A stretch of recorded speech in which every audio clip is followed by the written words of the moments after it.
Hello नमस्ते good evening, क्या हाल चाल। मैं सिद्धार्थ शर्मा आपका अपने एसएसटी मेंटर एक और धमाकेदार सेशन के साथ हाजिर हूं। आज हम पढ़ने जा रहे हैं नेशनलिज्म इन इंडिया। दोस्तों देखते ही देखते हम लोगों ने कितने सारे चैप्टर्स खत्म कर दिए और आज हम लोग एक नया चैप्टर करने जा रहे हैं। लेकिन इससे पहले मैं आप लोगों की आज की क्लास करूं स्टार्ट, एक बार सारे बच्चे मुझे कमेंट सेक्शन में बताइए ऑडियो वीडियो क्लियर है कि नहीं। अगर हाँ तो एक बार सारे बच्चे लिखते ढाक की टिकी। हाँ भाई आ गए तुम, सिट सर ओपी टोपी सब। बहुत बढ़िया बहुत बढ़िया यार। एक फोटो मेरी क्या अच्छी आ गई, तुम लोगों ने तो कहां से कहां तक चली गई ये बातें, रिश्ते तक आने लगे मेरे कमेंट सेक्शन में। क्या कर रहे हो तुम लोग है? एक बार सारे बच्चे ढाक की टिकी लिख के दिखाइए क्या ऑडियो वीडियो क्लियर है कि नहीं। दोस्तों क्या हाल चाल है आप लोगों के? Very good. लक्ष्मी, पुष्कर, श्रद्धा, निर्वाण, सानवी, सक्षम, अदिति, नोमल, बहुत बढ़िया बहुत बढ़िया। तो चलिए ऑन दैट नोट दोस्तों आज का चैप्टर हम लोग स्टार्ट कर देते हैं। देखो मैं आज आप लोग को एक गारंटी देने वाला हूं कि आज का जो लेक्चर है वो होगा 1.5 घंटे का जरूर, लेकिन आज के लेक्चर के बाद तुम्हारा हिस्ट्री पढ़ने का तरीका चेंज हो जाएगा। मैं आज तुमको ये चैप्टर इस तरीके से पढ़ा दूंगा ना, चाहे तुमने ये चैप्टर एक बार भी नहीं पढ़ा होगा, ये मैं गारंटी दे रहा हूं कि आज के लेक्चर के बाद ये chapter line by line, point by point तेरे दिमाग में घुस जाएगा। मूवी की तरह ये पूरा चैप्टर मैं तुमको बता दूंगा और ये मेरी तुमसे गारंटी है दोस्तों। ठीक है, आप लोगों को चैट से डिस्ट्रैक्ट नहीं होना है। हो सकता है इन बीन 3 बच्चे जो है वो चैट पे लगे रहेंगे, प्रिया तुम मुझसे दोस्ती करोगी, तुमको वो सब नहीं देखना है। आज आपका पूरा कॉन्सेंट्रेट मैं चाहता हूं आप इस लेक्चर पे दें और आज आपको पता चलेगा कि किस तरीके से एसएसटी पढ़ाई जाती है। दोस्तों आज की क्लास के अंदर मैं आप लोगों को, जैसा कि मैंने आपको बताया कि मैं पूरा चैप्टर ही खत्म करा दूंगा। कंप्लीट चैप्टर एक बार में हो जाएगा दोस्त, कंप्लीट चैप्टर। तो चलिए शुरू कर देते हैं आज के लेक्चर को। सबसे पहले मैं इस चैप्टर को शुरुआत करता हूं वर्ल्ड वॉर 1 की कहानी से। आप सभी को पता होगा वर्ल्ड वॉर 1 1914 से 1918 पूरे 4 साल चला था। वर्ल्ड वॉर 1 के अंदर 2 टीमें थी, जहां एक तरफ था एलाइड पावर्स जिसके अंदर फ्रांस, ब्रिटेन और रशिया थे। आपकी अंडरस्टैंडिंग के लिए इन कंट्रीज को मैंने ग्रीन कलर से मैप के ऊपर प्लॉट कर रखा है। वहीं दूसरी तरफ था सेंट्रल पावर्स जिसके अंदर जर्मनी, इटली और ऑस्ट्रो हंगेरियन एम्पायर थे। मैंने आपकी अंडरस्टैंडिंग के लिए इन कंट्रीज को मैप पे रेड कलर से प्लॉट कर रखा है। वर्ल्ड वॉर 1 में बाद में ओटोमन एम्पायर ने भी एंट्री ले ली थी जो कि सेंट्रल पावर्स की तरफ से दोस्तों लड़ रहा था। अच्छा तो जैसा कि मैंने आप लोग को बताया, 1 मिनट रुकिएगा दोस्तों, बस इस पे लगा दूं, दाढ़ी की आवाज तो नहीं आएगी?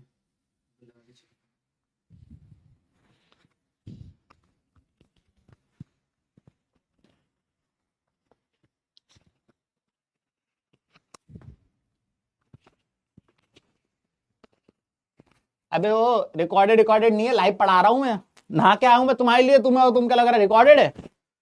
ठीक है मैं इतनी दूर तक जाऊंगा ही नहीं। ठीक है यहां तक ठीक है ना? तो जैसा कि मैं आप लोगों को बता रहा दोस्तों कि वर्ल्ड वॉर 1 के अंदर 2 टीमें थी। एक बार फिर से बता देता हूं, वर्ल्ड वॉर 1 के अंदर 2 टीमें थी, जहां एक तरफ था एलाइड पावर्स जिसमें फ्रांस, ब्रिटेन और रशिया थे। वहीं दूसरी तरफ थी सेंट्रल पावर्स जिसके अंदर जर्मनी, इटली और ऑस्ट्रो हंगेरियन एम्पायर थे। वर्ल्ड वॉर 1 में बाद में ओटोमन एम्पायर ने भी ज्वाइन कर लिया था जो कि सेंट्रल पावर्स की तरफ से वर्ल्ड वॉर 1 लड़ रहे थे। यह बहुत इंपॉर्टेंट पीस ऑफ इंफॉर्मेशन है दोस्तों जो इस लेक्चर में बाद में इस्तेमाल होगी। अब आपका मुझसे एक क्वेश्चन होगा दोस्तों कि सर दुनिया के एक कोने में एक वॉर चल रही थी, उससे हम भारतीयों पर क्या असर पड़ना था? दरअसल असर पड़ना था क्योंकि वर्ल्ड वॉर 1 के अंदर दोस्तों ब्रिटेन इन्वॉल्व था and eight that time Britain ने भारत को अपनी कॉलोनी बना रखा था, जिसके कारण ना चाहते हुए भी भारत भी वर्ल्ड वॉर 1 का पार्ट बन गया था। हमें भी इस वॉर के अंदर खींचा चला गया, हम लोग को भी। और यही आपका अगला टॉपिक है कि what were the problem faced by India during world war 1। यह आप लोगों को बोर्ड एग्जाम में इस चैप्टर से पहला क्वेश्चन जो पूछा जा सकता है। सबसे पहली प्रॉब्लम इंडियंस ने यह फेस करी कि हमारे ऊपर इनकम टैक्स इंट्रोड्यूस कर दिया गया। हम इंडियंस से बोला गया कि अब आपको अपनी इनकम का कुछ प्रतिशत टैक्स के रूप में देना पड़ेगा। हमने कहा हम पैसे क्यों दें? तो ब्रिटिशर्स ने कहा हम वॉर लड़ रहे हैं और इस वॉर को लड़ने के लिए हमें पैसा चाहिए, हमें गोला बारूद हथियार खरीदना है और यह पैसा हम तुमसे लेंगे। तो इंडियंस के ऊपर इनकम टैक्स लगाया गया। हमारी लड़ाई भी नहीं थी लेकिन तब भी हमारा पैसा वहां खर्चा किया गया। साथ ही साथ इंडिया के बजट का बहुत सारा पैसा डिफेंस के ऊपर खर्चा करने लगे।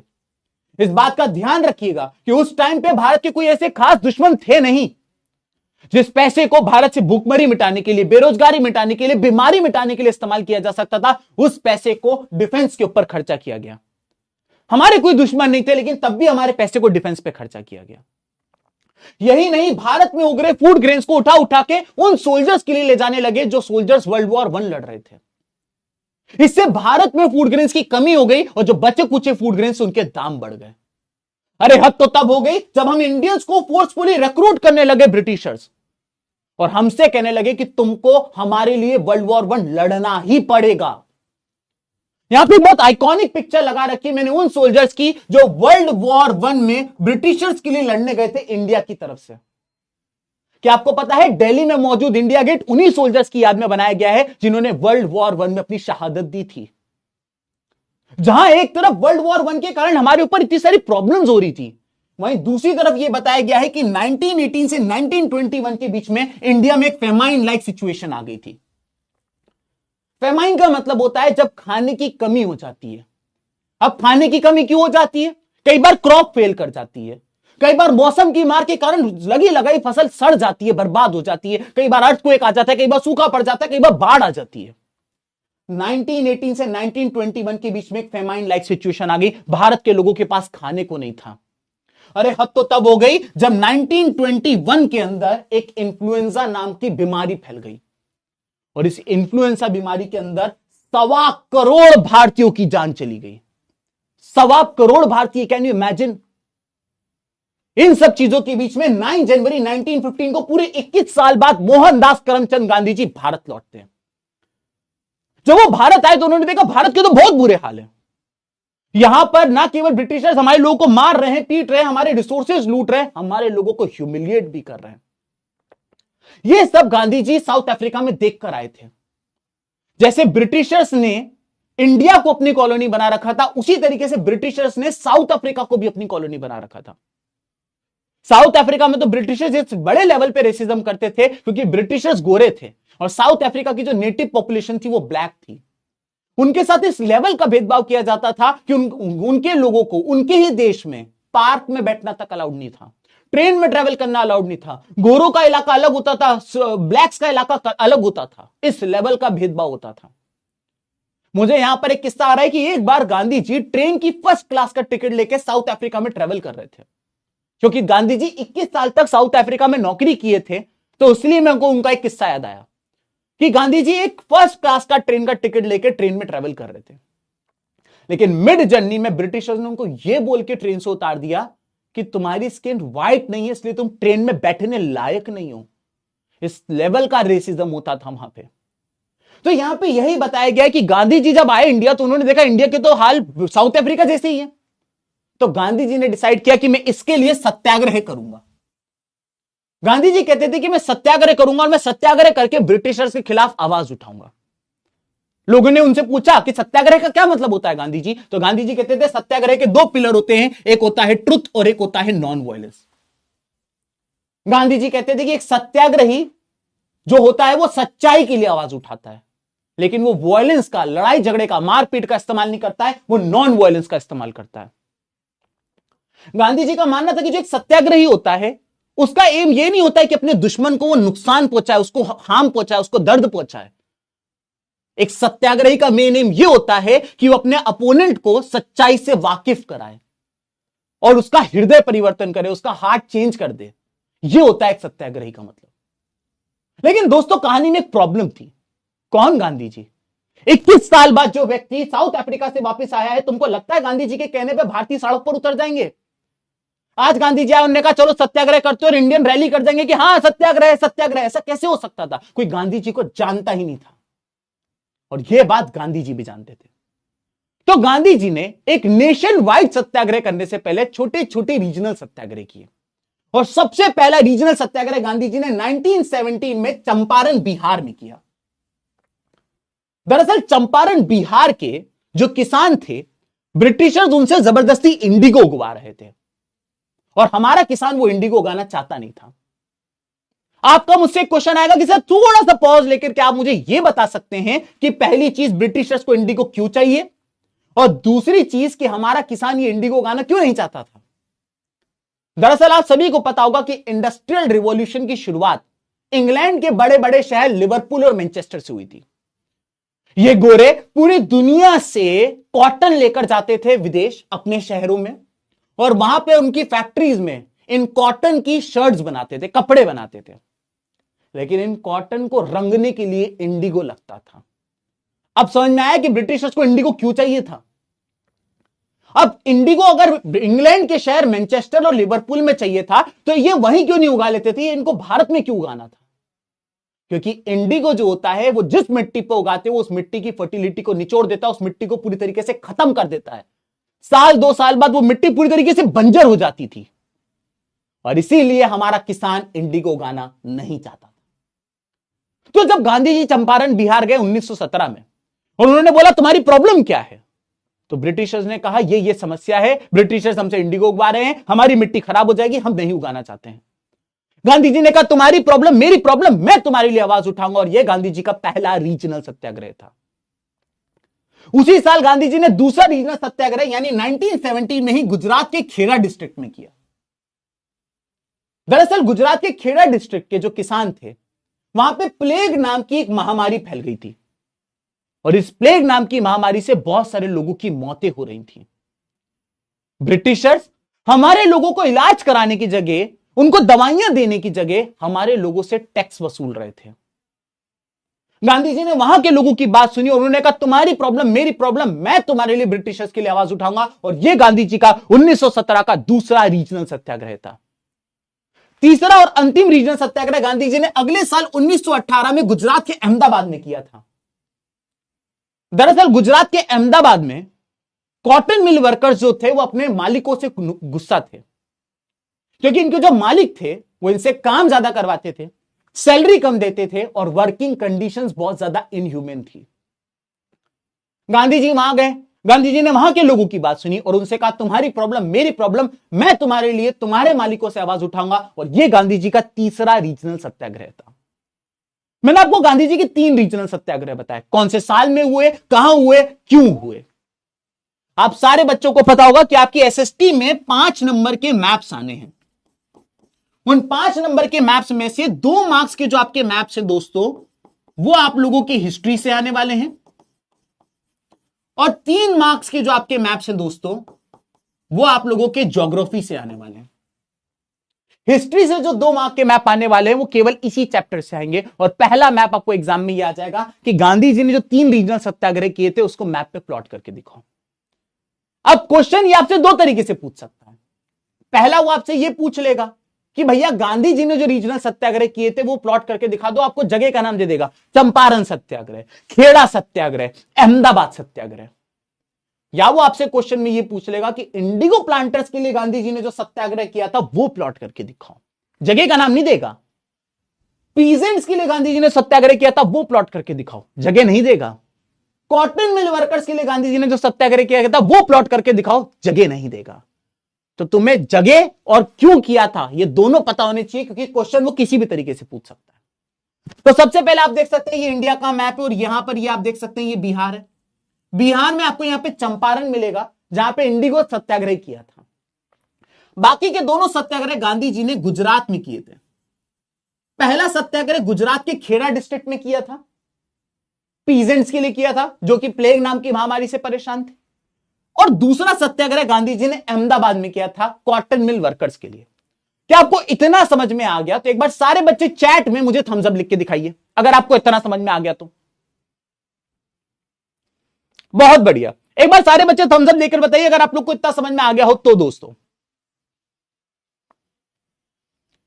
फटाफट फटाफट सारे बच्चे थम्स अप दे दीजिए।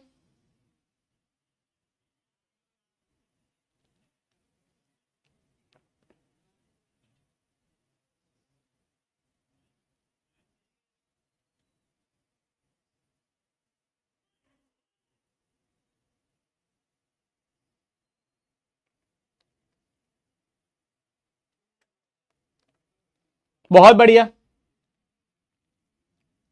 बहुत बढ़िया। आयशा, लक्ष्य, विवेक, अनुष्का, कृष, सचिन, सौरभ, फातिमा, तन्वी, प्रीति, अंकित, आयुषी, अल्ट्रा। अल्ट्रा कैसा नाम है, बहुत बढ़िया। अच्छा मैं तुम लोग को एक राज की बात बताऊं, आज हो सकता है कि तुमसे मिलने क्लास में एक स्पेशल गेस्ट आए, हो सकता है, देखो हो सकता है, ठीक है, तो ध्यान रखना, थोड़ा सा ध्यान रखना, आज क्लास तुम्हें एंड तक देखनी है, हो सकता है, देखो मैं प्रॉमिस नहीं कर रहा हूं, हो सकता है, ठीक है। चलो बहुत बढ़िया। तो दोस्तों गांधी जी ने 3 रीजनल सत्याग्रह कर दिए। जब गांधी जी 3 रीजनल सत्याग्रह कर रहे थे, उसी टाइम पे जो ब्रिटिशर्स थे उन्होंने भारत से एक एक्ट पास कर दिया जिसका नाम था Rowlatt Act. British Imperial Legislative Council ने 1919 में रोलेट एक्ट पास किया। सबसे पहले आप ये समझिए कि ब्रिटिश इंपीरियल लेजिस्लेटिव काउंसिल क्या है दोस्तों। जैसे कि भारत में आज एक पार्लियामेंट है जहां पे हमारे सारे मिनिस्टर्स बैठते हैं और भारत के जितने भी लॉज हैं, भारत की जितनी भी चीजें हैं वो वहां पे डिसाइड होती हैं। उसी तरीके से उस टाइम पे भी भारत की एक पार्लियामेंट थी जो भारत में थी, लेकिन उस पार्लियामेंट में ज्यादातर गोरे बैठते थे। इस पार्लियामेंट में सारे डिसीजन भारतीयों के लिए लिए जाते थे, लेकिन ये डिसीजन ये गोरे लिया करते थे, और इस पार्लियामेंट का नाम होता था ब्रिटिश इंपीरियल लेजिस्लेटिव काउंसिल। इस ब्रिटिश इंपीरियल लेजिस्लेटिव काउंसिल ने 1919 में रोलेट एक्ट पास किया। इस रोलेट एक्ट के अंतर्गत ये किसी को भी उठा के जेल में डाल सकते थे 2 साल के लिए विदाउट एनी ट्रायल। दरअसल अगर आज आप भारत में कोई कांड करते पाए जाते हो तो पुलिस आपको पुलिस स्टेशन लेकर जाती है। पुलिस आपको ऑन द स्पॉट आपका डिसीजन नहीं ले सकती कि भाई इसका एनकाउंटर कर देते हैं, इसको फांसी चढ़ा देते हैं, या इसके साथ कुछ ये कर देते हैं। नहीं, पुलिस आपको पुलिस स्टेशन लेकर जाती है। अब पुलिस स्टेशन ले जाने के बाद 24 घंटे के अंदर आपको किसी मजिस्ट्रेट यानी किसी जज के सामने प्रस्तुत करना रहता है। 24 घंटे के अंदर जैसे आपको जज के सामने प्रस्तुत किया जाएगा, पुलिस बताएगी कि भाई हम इनको क्यों अरेस्ट करके लाए हैं। जज साहब, मजिस्ट्रेट साहब उसकी बात सुनेंगे और फिर वो डिसाइड करेंगे कि आपका जो अरेस्ट है वो सही है कि गलत है। अगर आपका अरेस्ट सही होता है तो आपको वापस जेल भेजा जाता है और आपके ऊपर केस चलता है, और अगर आपका अरेस्ट गलत होता है तो आपको उसी टाइम पे बरी किया जाता है। यानी कि 24 घंटे के अंदर आपको एक मजिस्ट्रेट के सामने, एक जज के सामने प्रस्तुत किया जाता है, और यह इंपॉर्टेंट है। लेकिन रोलेट एक्ट के अंतर्गत ब्रिटिशर्स किसी को भी जेल में डाल सकते थे 2 साल के लिए विदाउट एनी ट्रायल। यानी कि आपको अरेस्ट कर लेंगे, आपको जेल में डाल देंगे, और आपको किसी जज, किसी मजिस्ट्रेट के सामने भी नहीं लेकर जाएंगे। दरअसल ये रोलेट एक्ट भारत में उग रही आजादी की आवाजों को दबाने की एक तरीका था। भारत में उग रही राष्ट्रवाद की एक चिंगारी को दबाने का एक तरीका था रोलेट एक्ट। ये चाहते थे रोलेट एक्ट के अंतर्गत जितने भी लोग भारत की आजादी की आवाज उठा रहे उन सबको उठा उठा के जेल में ठूस दो। जब एक को 2 साल के लिए जेल में डालोगे तो बाकी अपने आप अपने घर में जाके बैठ जाएंगे और आजादी की डिमांड करना बंद कर देंगे। इसीलिए रोलेट एक्ट को एक काला कानून कहा गया।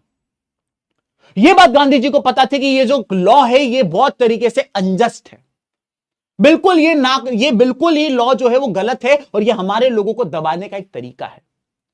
और इसीलिए गांधी जी ने 6 अप्रैल 1919 को एक नेशन वाइड सत्याग्रह लॉन्च किया। गांधी जी ने कहा बहुत हो गए रीजनल सत्याग्रह, एक चंपारण में किया, एक खेड़ा में किया, एक अहमदाबाद में किया, अब हम करेंगे एक नेशन वाइड सत्याग्रह। शुरुआत में गांधी जी के इस नेशन वाइड सत्याग्रह के कॉल पे कोई नहीं आया। ब्रिटिशर्स को लगा था अरे कौन गांधी जी को जानता है, कौन गांधी जी की बात करेगा। लेकिन देखते ही देखते लोगों की भीड़ उमड़ पड़ी। गांव से, शहरों से, गलियों से लोग गांधी जी के पीछे रैली कर गए। इसको देख के ब्रिटिशर्स पैनिक कर गए और उन्होंने गांधी जी और उनके सपोर्टर्स का दिल्ली एंटर करने पर बैन कर दिया, क्योंकि उन्होंने सोचा नहीं था कि गांधी जी के पीछे इतनी भीड़ इकट्ठा हो जाएगी। उन्होंने गांधी जी को और उनके सारे सपोर्टर्स को दिल्ली एंटर करने से बैन कर दिया। यही नहीं, इन लोगों ने 10 अप्रैल 1919 को पंजाब से 2 nationalist leader doctor Saifuddin Kitchlew और डॉक्टर सत्यपाल जी को अरेस्ट कर लिया अंडर रोलेट एक्ट। इनको अरेस्ट करके इन्होंने देहरादून की जेल में जाके भेज दिया, क्योंकि इनको यह बात पता थी कि जो देश के लोग हैं वो इसके खिलाफ आवाज उठाएंगे। डॉक्टर सैफुद्दीन किचलू और डॉक्टर सत्यपाल जी रोलेट एक्ट में जब अरेस्ट हुए और यह खबर जब लोगों के पास गई तो लोग अपने प्रिय नेता, अपने नेशनलिस्ट लीडर के अरेस्ट के खिलाफ एक पीसफुल प्रोटेस्ट कर रहे थे।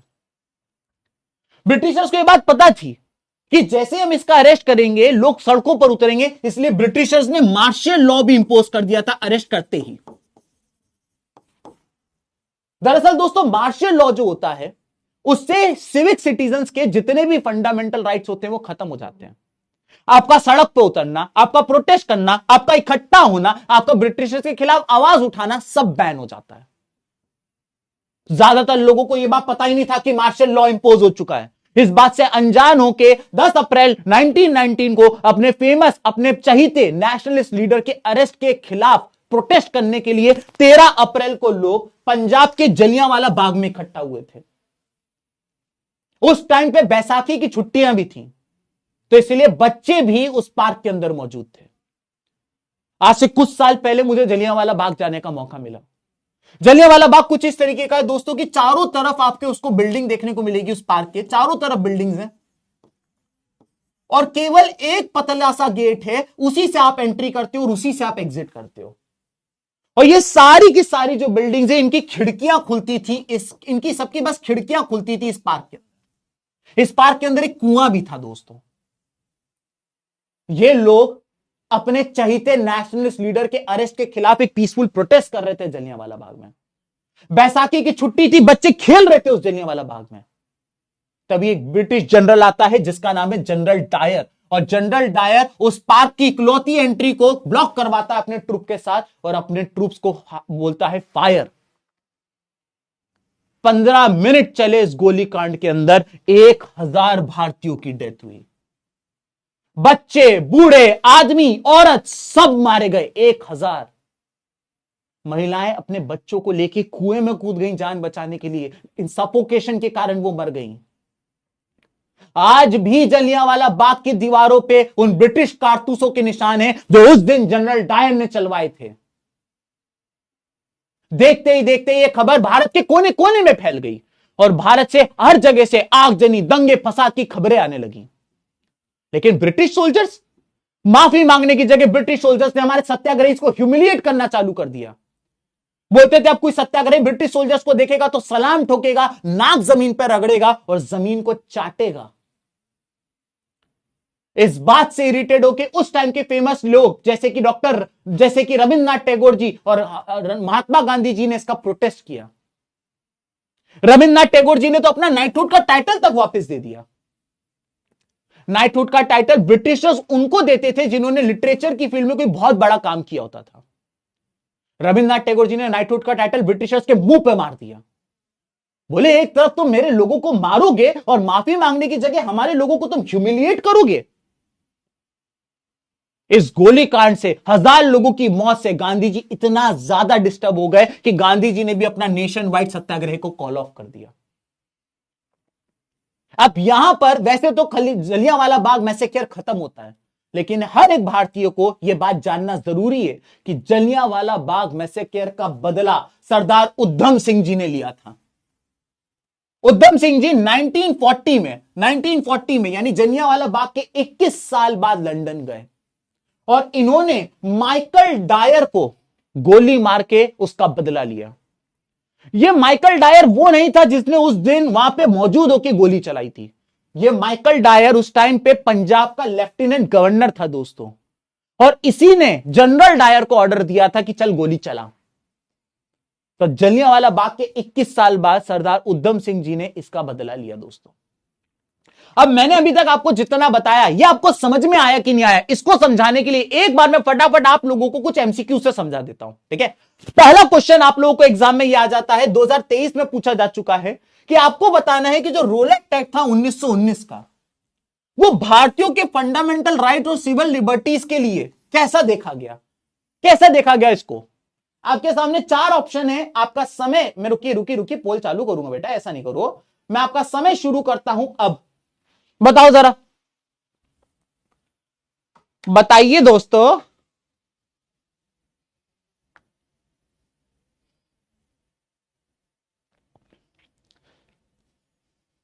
एक बच्चा कह रहा है सर गूज़बम्स आ गए। Thank you.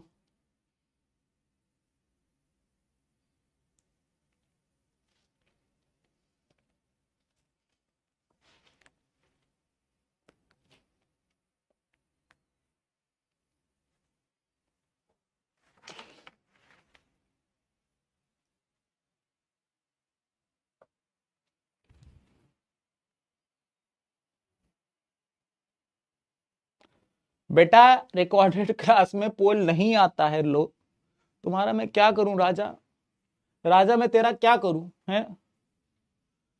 और तेरे को छोड़ छोड़ तू है भैया। इस क्वेश्चन की अगर हम बात करें तो इस क्वेश्चन में बोला गया है कि जो रोलेट एक्ट 1919 का था वो भारतीयों के फंडामेंटल राइट और सिविल लिबर्टीज के बारे में क्या रोक करता था। तो भैया इसका सही जवाब होना चाहिए बी। इसको देखो, इसका सही जवाब होना चाहिए बी, क्योंकि जो ये एक्ट था ये हमारे फंडामेंटल राइट और पर्सनल लिबर्टी को ये कर्टेल कर रहा था, ये हमारी इन सब चीजों को स्टॉप कर रहा था। रोलेट एक्ट के अंतर्गत अब हम लोगों के पास कोई आजादी नहीं थी, ना हम इकट्ठा हो सकते थे, ना हम प्रोटेस्ट कर सकते थे। हम कुछ भी करते तो ब्रिटिशर्स उठा के हमें जेल में डाल सकते थे 2 साल के लिए, वो भी विदाउट एनी ट्रायल। तो इसीलिए इस वाले क्वेश्चन का सही जवाब है दोस्तों बी। मैं यहां पे रिजल्ट देख पा रहा हूं 57% बच्चों को सही जवाब मिला है। और यहां पर आप अभी आएगा, थोड़ा सा कभी कभी लेट आता है। पहला वाला आजकल पता नहीं क्यों खराब हो रहा है। ठीक है, कोई बात नहीं कोई बात नहीं, ये पहला क्वेश्चन था। अगले क्वेश्चन पे जाते हैं दोस्तों। What was the significance of Mahatma Gandhi satyagraha movement in Champaran and Kheda. मैंने आपको गांधी जी के 3 मूवमेंट सिखाए थे, लेकिन 3 में से जो 2 मूवमेंट किए थे उनने सत्याग्रह वाले, वो किसके लिए किए थे ये पूछा गया, चंपारण और खेड़ा वाले। चलिए बताइए। अच्छा क्वेश्चन है, प्यारा क्वेश्चन है, गलत मत करके आना।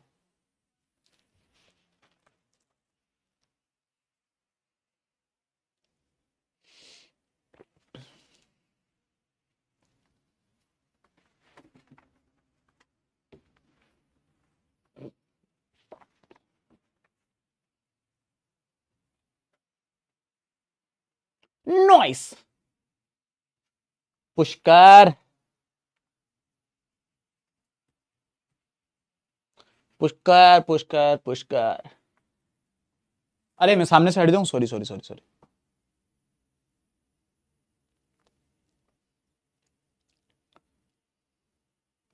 बहुत बढ़िया।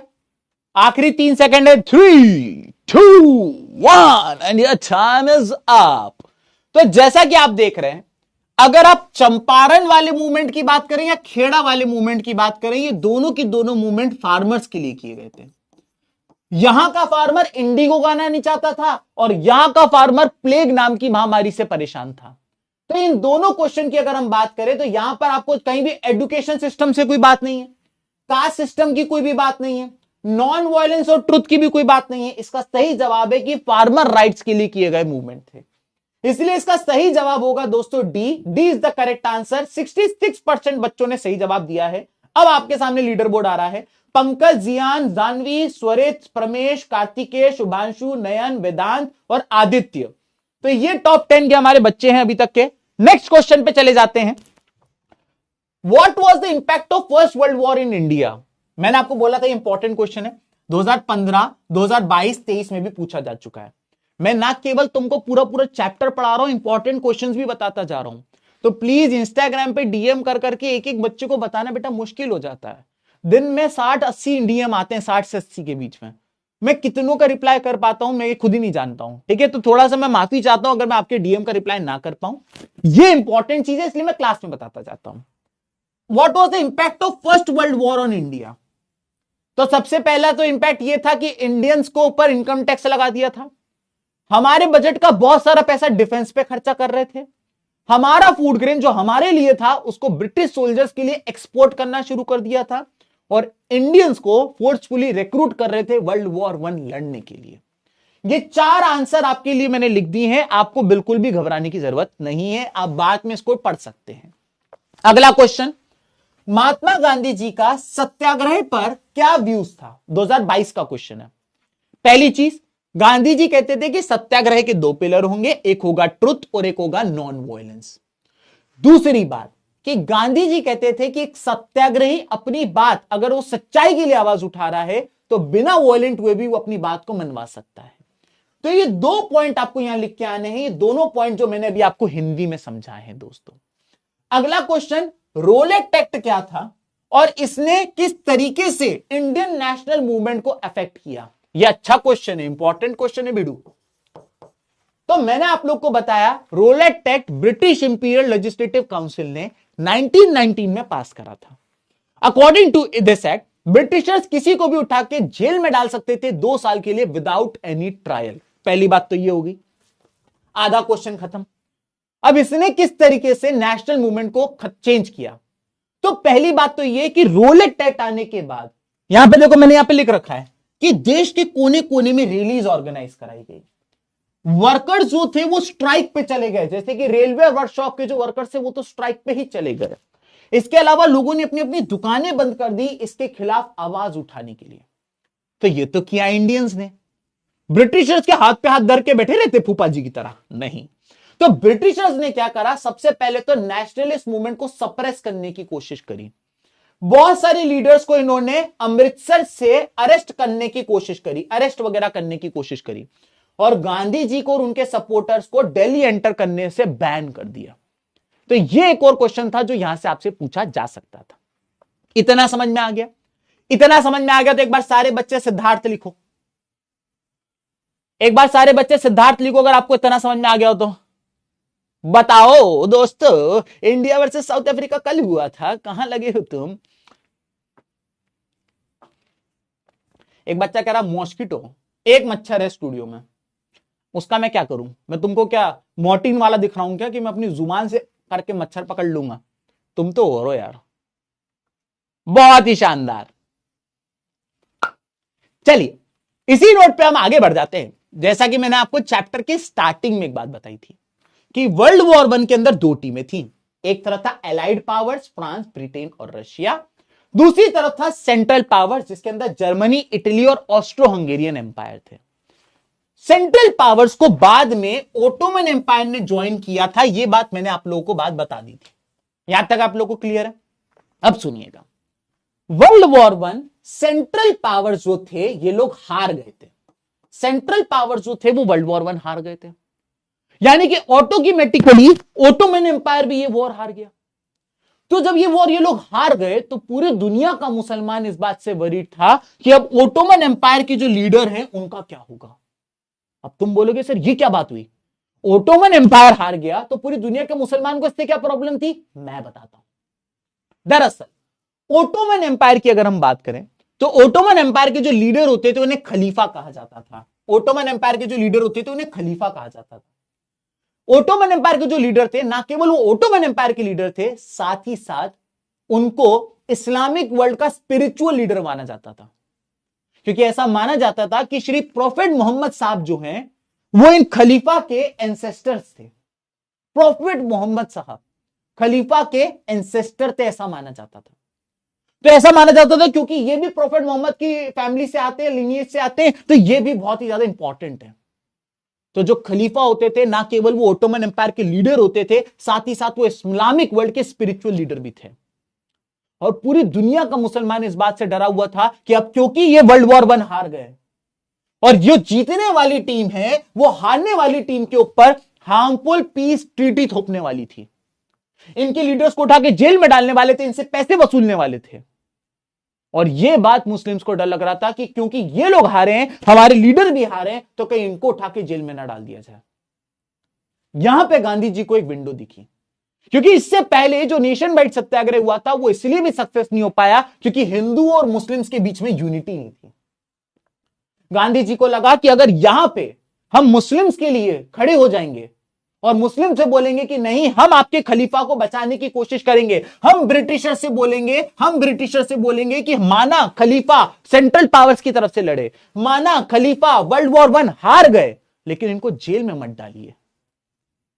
तो गांधी जी को यह बहुत ही बढ़िया तरीका लगा हिंदू मुस्लिम्स को यूनाइट करने का और मुस्लिम्स को भी अपने साथ लाने का, ताकि आगे जब देश के आजाद कराने की बात हो तो मुस्लिम्स भी आगे चढ़ के बढ़ चढ़ के पार्टिसिपेट करें। तो गांधी जी ने इसके लिए गांधी जी ने क्या करा, बॉम्बे में एक खिलाफत कमेटी भी बनाई। और ये जो खिलाफत कमेटी थी इसमें कौन कौन थे? एक तो इसमें मोहम्मद अली और शौकत अली यानी अली ब्रदर्स थे। इसके अलावा मौलाना आजाद, हकीम अजमल खान और हजरत मोहानी जी, ये सब लोग ने इकट्ठा होकर बॉम्बे में खिलाफत कमेटी बनाई, जिसका काम था कि हम सब इकट्ठा होकर ब्रिटिशर्स के पास जाएंगे और उनसे बोलेंगे कि प्लीज खलीफा के ऊपर कोई हार्श पीस ट्रीटी ना थोपी जाए। ठीक है सर, ये तो बढ़िया तरीका है। गांधी जी ने डिसाइड किया कि अब मैं देखना क्या करूंगा। लोगों ने पूछा क्या करोगे? बोले मैं एक नया मूवमेंट लेकर आऊंगा जिसका नाम होगा नॉन कोऑपरेशन मूवमेंट। लोगों ने कहा non cooperation movement Gandhi ji, इसमें क्या होने वाला है? इसमें बोले हिंदू मुस्लिम दोनों एक हो जाएंगे और ब्रिटिशर्स के खिलाफ सब एक होकर लड़ाई लड़ेंगे। लोगों ने कहा भाई साहब ऐसा क्या करने वाले हो गांधी जी आप? तो गांधी जी ने कहा कि नॉन कोऑपरेशन मूवमेंट के अंदर हम मुस्लिम्स के लिए खिलाफत मांगेंगे। हम मुस्लिम्स के लिए खिलाफत मांगेंगे, यानी कि गांधी जी से बोलेंगे कि भाई हम मुस्लिम्स के लिए ब्रिटिशर से बोलेंगे कि खलीफा को छोड़ दिया जाए और उनके ऊपर कोई हाश पीस ट्रीटी ना थोपी जाए, मुस्लिम्स अपनी टीम में आ जाएंगे। और हम हिंदुओं के लिए स्वराज मांगेंगे, यानी अपना राज मांगेंगे, यानी कि इंडिपेंडेंस मांगेंगे। यह था गांधी जी का प्लान कि नॉन कोऑपरेशन मूवमेंट के अंदर हम दो चीजें डिमांड करेंगे, मुस्लिम्स के लिए खिलाफत और हिंदुओं के लिए स्वराज डिमांड करेंगे। यह एक पहला ऐसा मूवमेंट था जब हिंदू मुस्लिम एक हो पाए थे दोस्तों। तो गांधी जी ने गांधी जी का ये जो नॉन कोऑपरेशन मूवमेंट का आइडिया था, ये गांधी जी अपने कांग्रेस वालों को और बाकी देशवासियों को कैसे बताते? तो दरअसल उस टाइम पे दोस्तों Indian national Congress, sir Congress इतनी पुरानी है? कांग्रेस बहुत पुरानी है, तुमको पता भी नहीं होगा दोस्तों। 1885 में एक ब्रिटिश ऑफिसर था A.O. ह्यूम्स, उसने इंडियन नेशनल कांग्रेस की स्थापना करी थी। 1885 में A.O. ह्यूम्स ने स्थापना करी थी। तो कांग्रेस क्या करती थी, भारत के कोने कोने में हर महीने जाके सेशन किया करती थी। कभी नागपुर में सेशन हो रहा है, कभी कलकत्ता में सेशन हो रहा है, कभी बॉम्बे में सेशन हो रहा है, कभी लाहौर में सेशन हो रहा है, कभी कहीं सेशन हो रहा है। ऐसे करके देश के कोने कोने में सेशन किया करती थी कांग्रेस। तो जब कांग्रेस उस शहर में सेशन करती थी, तो उस शहर में जब कांग्रेस जाती थी तो वहां के लोग आते थे उस सेशन में। कांग्रेस अपने बारे में बताती थी कि भाई हम देश को आजादी दिलाना चाहते हैं, ब्रिटिशर्स को देश से भगाना चाहते हैं, अगर आप भी ये चाहते हो तो आप भी हमारे साथ आ जाइए और देश की आजादी के लिए हम सब एक हो जाते हैं। तो कांग्रेस अलग अलग सेशन किया जाती थी। कांग्रेस के दो सेशन आपके लिए बहुत इंपॉर्टेंट है, वैसे तो तीन इंपॉर्टेंट है लेकिन इस स्लाइड में दो लिखे हुए हैं। पहला सेशन है कलकत्ता सेशन, जो कि सितंबर 1920 में हुआ था। इस सेशन में गांधी जी ने कांग्रेस और दुनिया के सामने नॉन कोऑपरेशन मूवमेंट समझाया कि दोस्तों मुस्लिम्स के लिए खिलाफत मांगेंगे, हिंदुओं के लिए स्वराज मांगेंगे, हम सब आजादी की लड़ाई लड़ेंगे। यह सबसे पहले गांधी जी ने बात रखी। बहुत डिबेट हुई, लंबी चौड़ी डिबेट हुई। आखिरकार कलकत्ता सेशन जो सितंबर 1920 में हुआ था, उसमें इसको पास कर दिया गया। ठीक है, पास। गांधी जी कह रहे तो सही होगा, करते हैं सर, करते। लेकिन फिर इसको एडॉप्ट किया गया 1-2 महीने बाद नागपुर सेशन के अंदर दिसंबर 1920 में फिर इसको दोस्तों एडॉप्ट किया गया। यानी इन्होंने पास तो कर दिया था कलकत्ता सेशन में कि हां सर हम ये करेंगे, लेकिन कैसे करेंगे, क्या क्या करेंगे, कब करेंगे, ये सब कुछ पेपर वर्क के साथ इसको एडॉप्ट किया गया दिसंबर 1920 में, वो भी कहां, नागपुर सेशन में। तो कांग्रेस अलग अलग जगह सेशन करती थी। नागपुर सेशन के अंदर नॉन कोऑपरेशन मूवमेंट के ऊपर डिस्कशन हुआ और उसको पास कर दिया गया कि हां इसको करते हैं। अगले महीने गांधी जी का बर्थडे था अक्टूबर में, तो उसको साइड कर दिया गया, पार्टी चल रही थी। नवंबर में भी साइड कर दिया गया क्योंकि पार्टी चल रही थी। सितंबर के बाद अक्टूबर आता, अक्टूबर के बाद नवंबर आता, पार्टी 2 महीने चल गई थी। फिर याद आओ माय गॉड करना है, तो फिर उन्होंने दिसंबर 1920 में इसको अडॉप्ट कर लिया। याद करने की ट्रिक है दोस्तों, ऐसा सच में नहीं हुआ था। क्लियर हो गया? तो सितंबर, आपको एग्जाम में क्वेश्चन आ जाता है, ये मैप पे प्लॉट करने को कह देते हैं कि कहां नॉन कोऑपरेशन मूवमेंट पास हुआ था, मैप पे प्लॉट करो, या फिर कलकत्ता सेशन कहां हुआ था, मैप पे प्लॉट करो, दिसंबर सेशन कहां हुआ था, मैप पे प्लॉट करो, या फिर नॉन कोऑपरेशन मूवमेंट को अडॉप्ट कहां पे किया गया था, मैप पे प्लॉट करो। तो आपको ऐसे क्वेश्चन मैप पे प्लॉट करने को आ जाते हैं। अब गांधी जी बोल तो दिए नॉन कोऑपरेशन मूवमेंट करना है, लेकिन नॉन कोऑपरेशन मूवमेंट में करे के, मैंने गांधी जी से पूछ लिया। मैंने पूछा Gandhi ji non cooperation movement में हम करेंगे क्या? कहीं ये फोटो ज्यादा ग्लैमरस तो नहीं हो गई है दोस्तों? मेरे ऊपर ये साड़ी कैसी लग रही, तुम सच बताओ।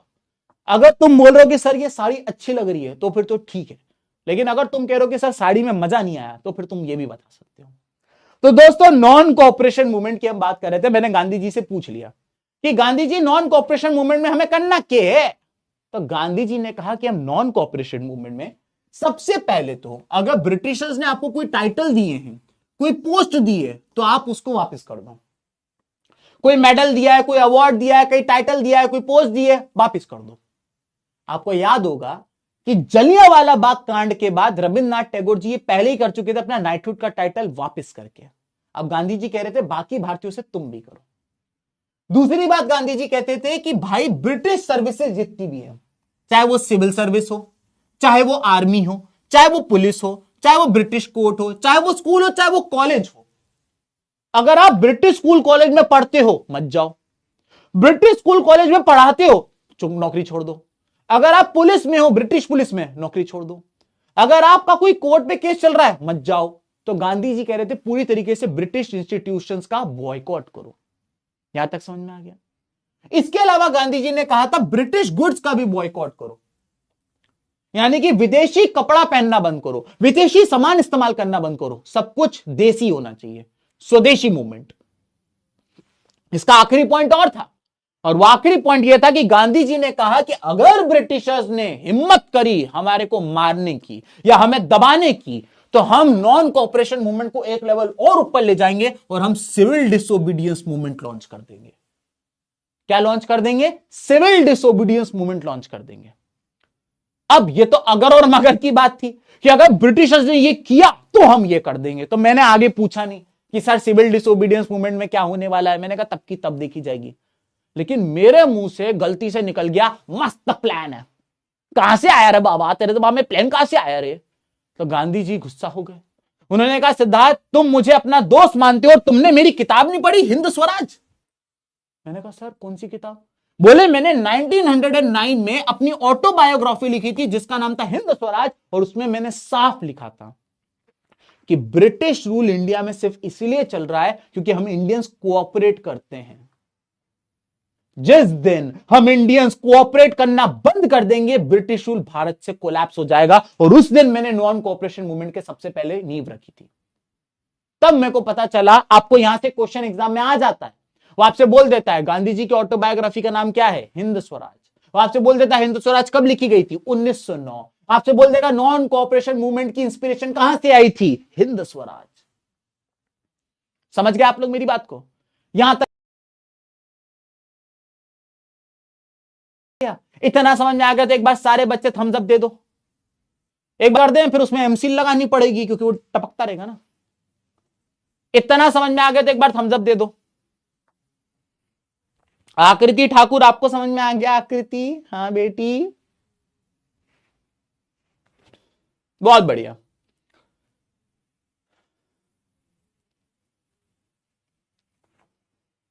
कोई बात नहीं, अब ठीक हो गया, लैग ठीक हो गया, लैग ठीक हो गया। अब तुम बोलोगे कि सर गांधी जी ने ऐसा क्यों सोचा कि भाई तुम नाराज क्यों हो गए? भाई देखो, जैसे आपका दोस्त है ना, कई बार ऐसा होता है तुम अपने दोस्त के इंस्टाग्राम स्टोरी पे रिएक्ट नहीं करते हो, उसके बर्थडे पे स्टोरी नहीं लगाते हो, फोटो पे लाइक नहीं करते हो, वीडियो पे कमेंट नहीं करते हो, तो वो चिढ़ जाता है ना, कैसा दोस्त है रे तू। उसी तरीके से गांधी जी मुझसे गुस्सा हो गए थे दोस्तों कि मैं उनका दोस्त होने के बावजूद मैंने उनकी किताब नहीं लिखी थी, पढ़ी थी है। चलो अच्छा, तुम में से कितने बच्चों ने कल वाली फोटो देखी? मैं तुमसे क्वेश्चन पूछना चाहता हूं यार दोस्तों, एक बात बताओ, मैं सोच रहा हूं थोड़ा सा अपना ड्रेसिंग चेंज करने का। क्या मेरे को लग रहा है कि थोड़ा सा मेरा वार्डरोब बहुत ज्यादा मोनोटोनस हो गया है। मैं एक जैसे कपड़े पहनने लगा हूं, जैसे मेरे पास 4-5 तो ब्लैक शर्ट्स हैं, तो मैं सोच रहा हूं थोड़ा सा अपना वार्डरोब चेंज कर लूं। तो मैंने एक ड्रेस तो ले लिए। अब मुझे तुमसे पूछना है कि क्या मुझे इसी तरीके के कपड़े पहनने चाहिए या मुझे वापस से आ जाना चाहिए अपनी तरफ? बताइए, पोल कर ले क्या? पोल देखो भाई, मैं पहले बता दूं, जिसने नहीं देखा मैं बता देता हूं, SIDDHARTHSHARMA सिद्धार्थ शर्मा _PW। यहां पर जाके आपको फोटो देखनी है और फोटो देखने के बाद आपको बताना है कि क्या मुझे इस तरीके के कपड़े पहनने चाहिए।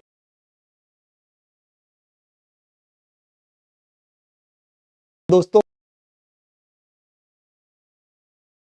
जरा सारे बच्चे पोल में बताओ, जरा पोल हो जाए, पोल हो जाए। एक बच्चा कह रहा तुमसे तो पूछना ही नहीं चाहिए, साड़ी पहनवा रहा है वो मुझे।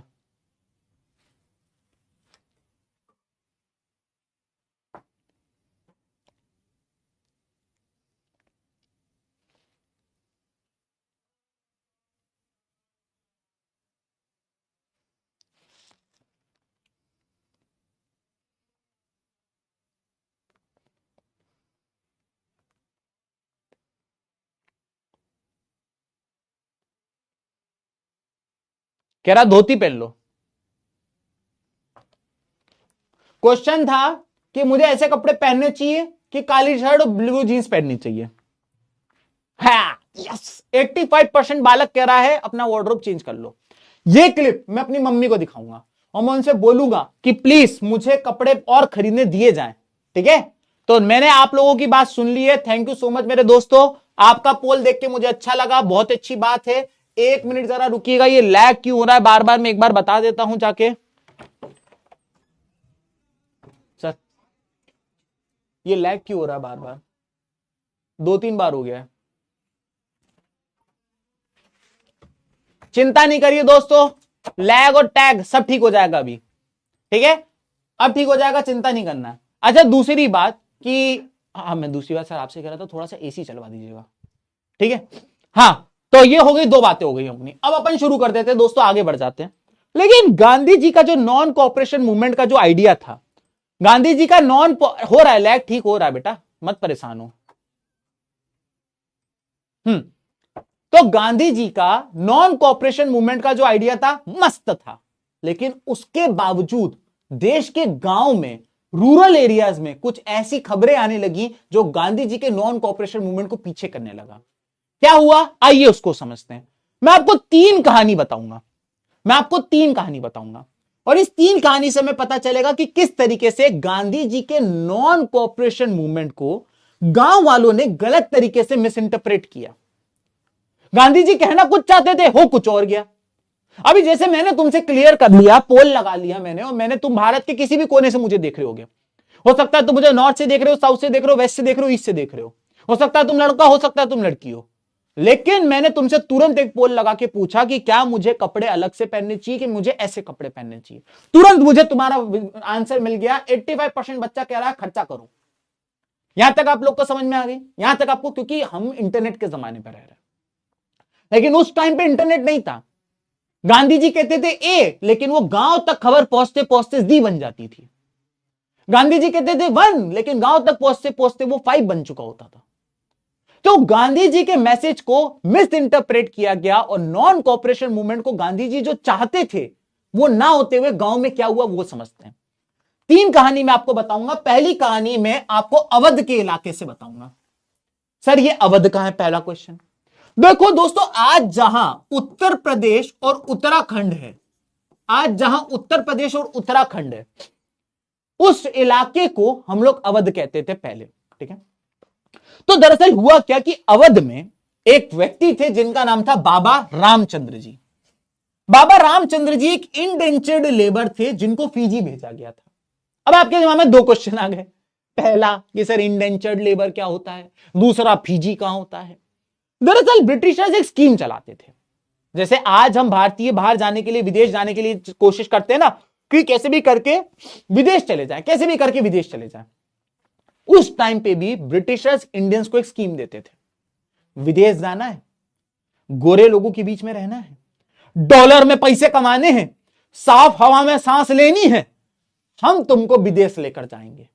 ठीक है, लेकिन क्योंकि हम तुमको लेकर जा रहे हैं, पैसा हमारा लग रहा है, तो इसलिए हम तुमको वहां लेकर जाएंगे, लेकिन तुम्हें 2 साल हमारे लिए काम करना पड़ेगा बिना सैलरी के।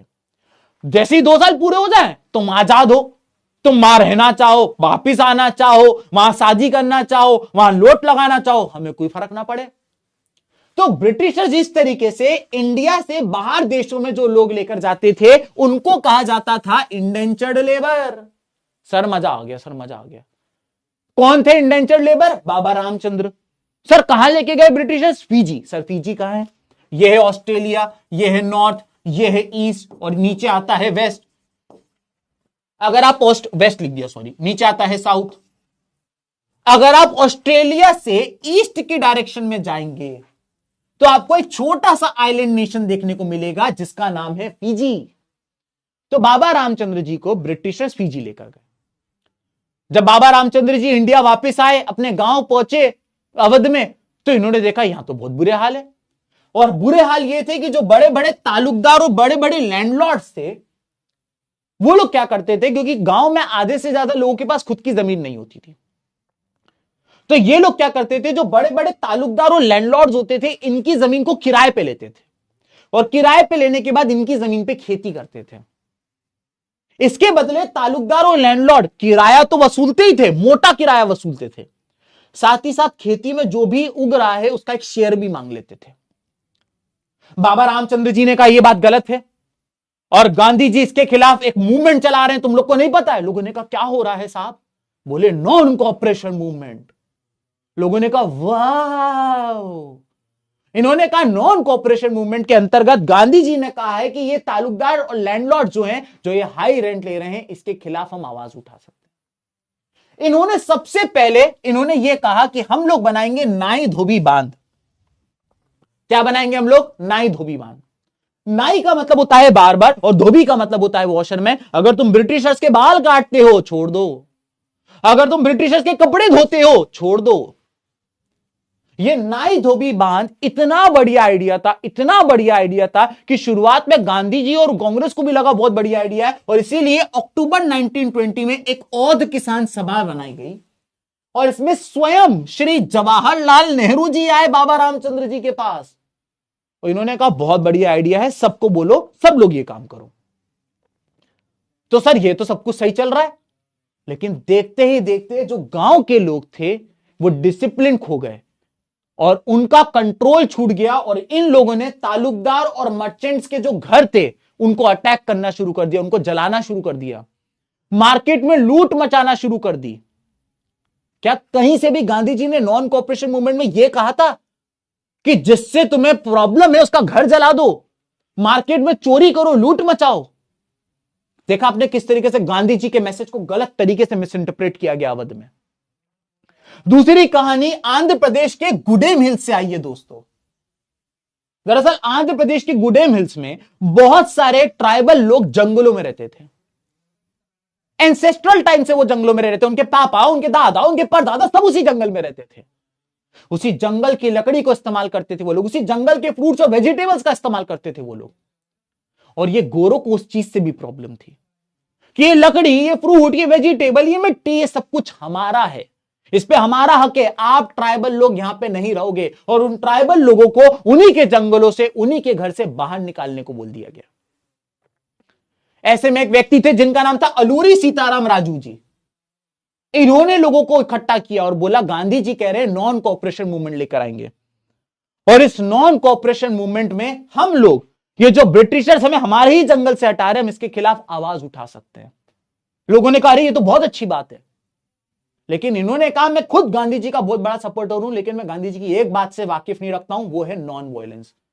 ये कहते थे कि अगर आपको अपनी बात मनवानी है तो आपको वायलेंस करनी ही पड़ेगी। और इन्होंने अपने लोगों से बोला कि चलो गुरिल्ला वॉरफेयर करते हैं, और गुरिल्ला वॉरफेयर करके छुप छुप के जंगलों में छुप छुप के अपन लोग पहले क्या करेंगे, लकड़ी काटेंगे, और लकड़ी काटेंगे, फ्रूट्स लेंगे, वेजिटेबल लेंगे और छुप जाएंगे। जब ब्रिटिशर्स हमें पकड़ने आएंगे तो हम छुप के उनके ऊपर हमला कर देंगे और उनको मारेंगे। क्या आप मुझे बताइए कहीं से भी गांधी जी ने यह बात बोली थी नॉन कोऑपरेशन मूवमेंट में? नहीं, लेकिन उनके मैसेज को गलत तरीके से मिस इंटरप्रेट किया गया। इन्होंने कई ब्रिटिश सोल्जर्स को मारा। देखते ही देखते अलूरी सीताराम राजू जी जो थे वो वहां पे एक फोक हीरो बन चुके थे। लोग इनको भगवान का अवतार समझने लगे थे, लोगों को लगने लगा था कि ये कभी मरेंगे नहीं, ये अमर हैं। लेकिन आखिरकार इनको 1924 में ब्रिटिश सोल्जर्स ने पकड़ा और इनको गोली मार दी गई, लेकिन तब तक ये वहां के एक बहुत बड़े फोक हीरो बन चुके थे। तीसरी खबर ये आई है इंडिया के नॉर्थ ईस्ट से। दरअसल यहां पे ब्रिटिशर्स ने एक एक्ट पास किया था जिसका नाम था इनलैंड इमिग्रेशन एक्ट ऑफ 1859। इस एक्ट के अंदर जो प्लांटेशन थी, टी प्लांटेशन, कॉफी प्लांटेशन, इन प्लांटेशन में काम करने वाले लोगों का घर जाने पर बैन लगा दिया गया था। अब आपको इसी प्लांटेशन में रहना पड़ेगा, यहीं काम करना पड़ेगा, यहीं सोना। सोना पड़ेगा। किसी ने आके यहां पर आके बोल दिया, अरे अरे सुनो सुनो, Gandhi ji non cooperation movement लेकर आए हैं। लोगों ने कहा इसमें क्या? इसमें उन्होंने कहा कि गांधी जी कह रहे हैं कि इनलैंड इमिग्रेशन एक्ट गया चूल्हे में, चलो अपने अपने घर। लोग अपने प्लांटेशंस को छोड़ के ट्रेन रेलवे स्टेशन की तरफ गए घर जाने के लिए। लेकिन क्योंकि रेलवे वर्कर्स ने स्ट्राइक कर रखी थी रोलेट एक्ट के अगेंस्ट, तो इनको ट्रेन कभी मिली ही नहीं। पीछे से ब्रिटिश सोल्जर्स ने आए, इनको पकड़ा, इनका लाठीचार्ज किया, इनको खूब मारा और वापस से प्लांटेशंस में डाल दिया गया। आपने देखा किस तरीके से गांधी जी के अगेन मूवमेंट, गांधी जी ने कहीं से ये कुछ नहीं बोला था, लेकिन उनके मैसेज को मिस इंटरप्रेट किया गया।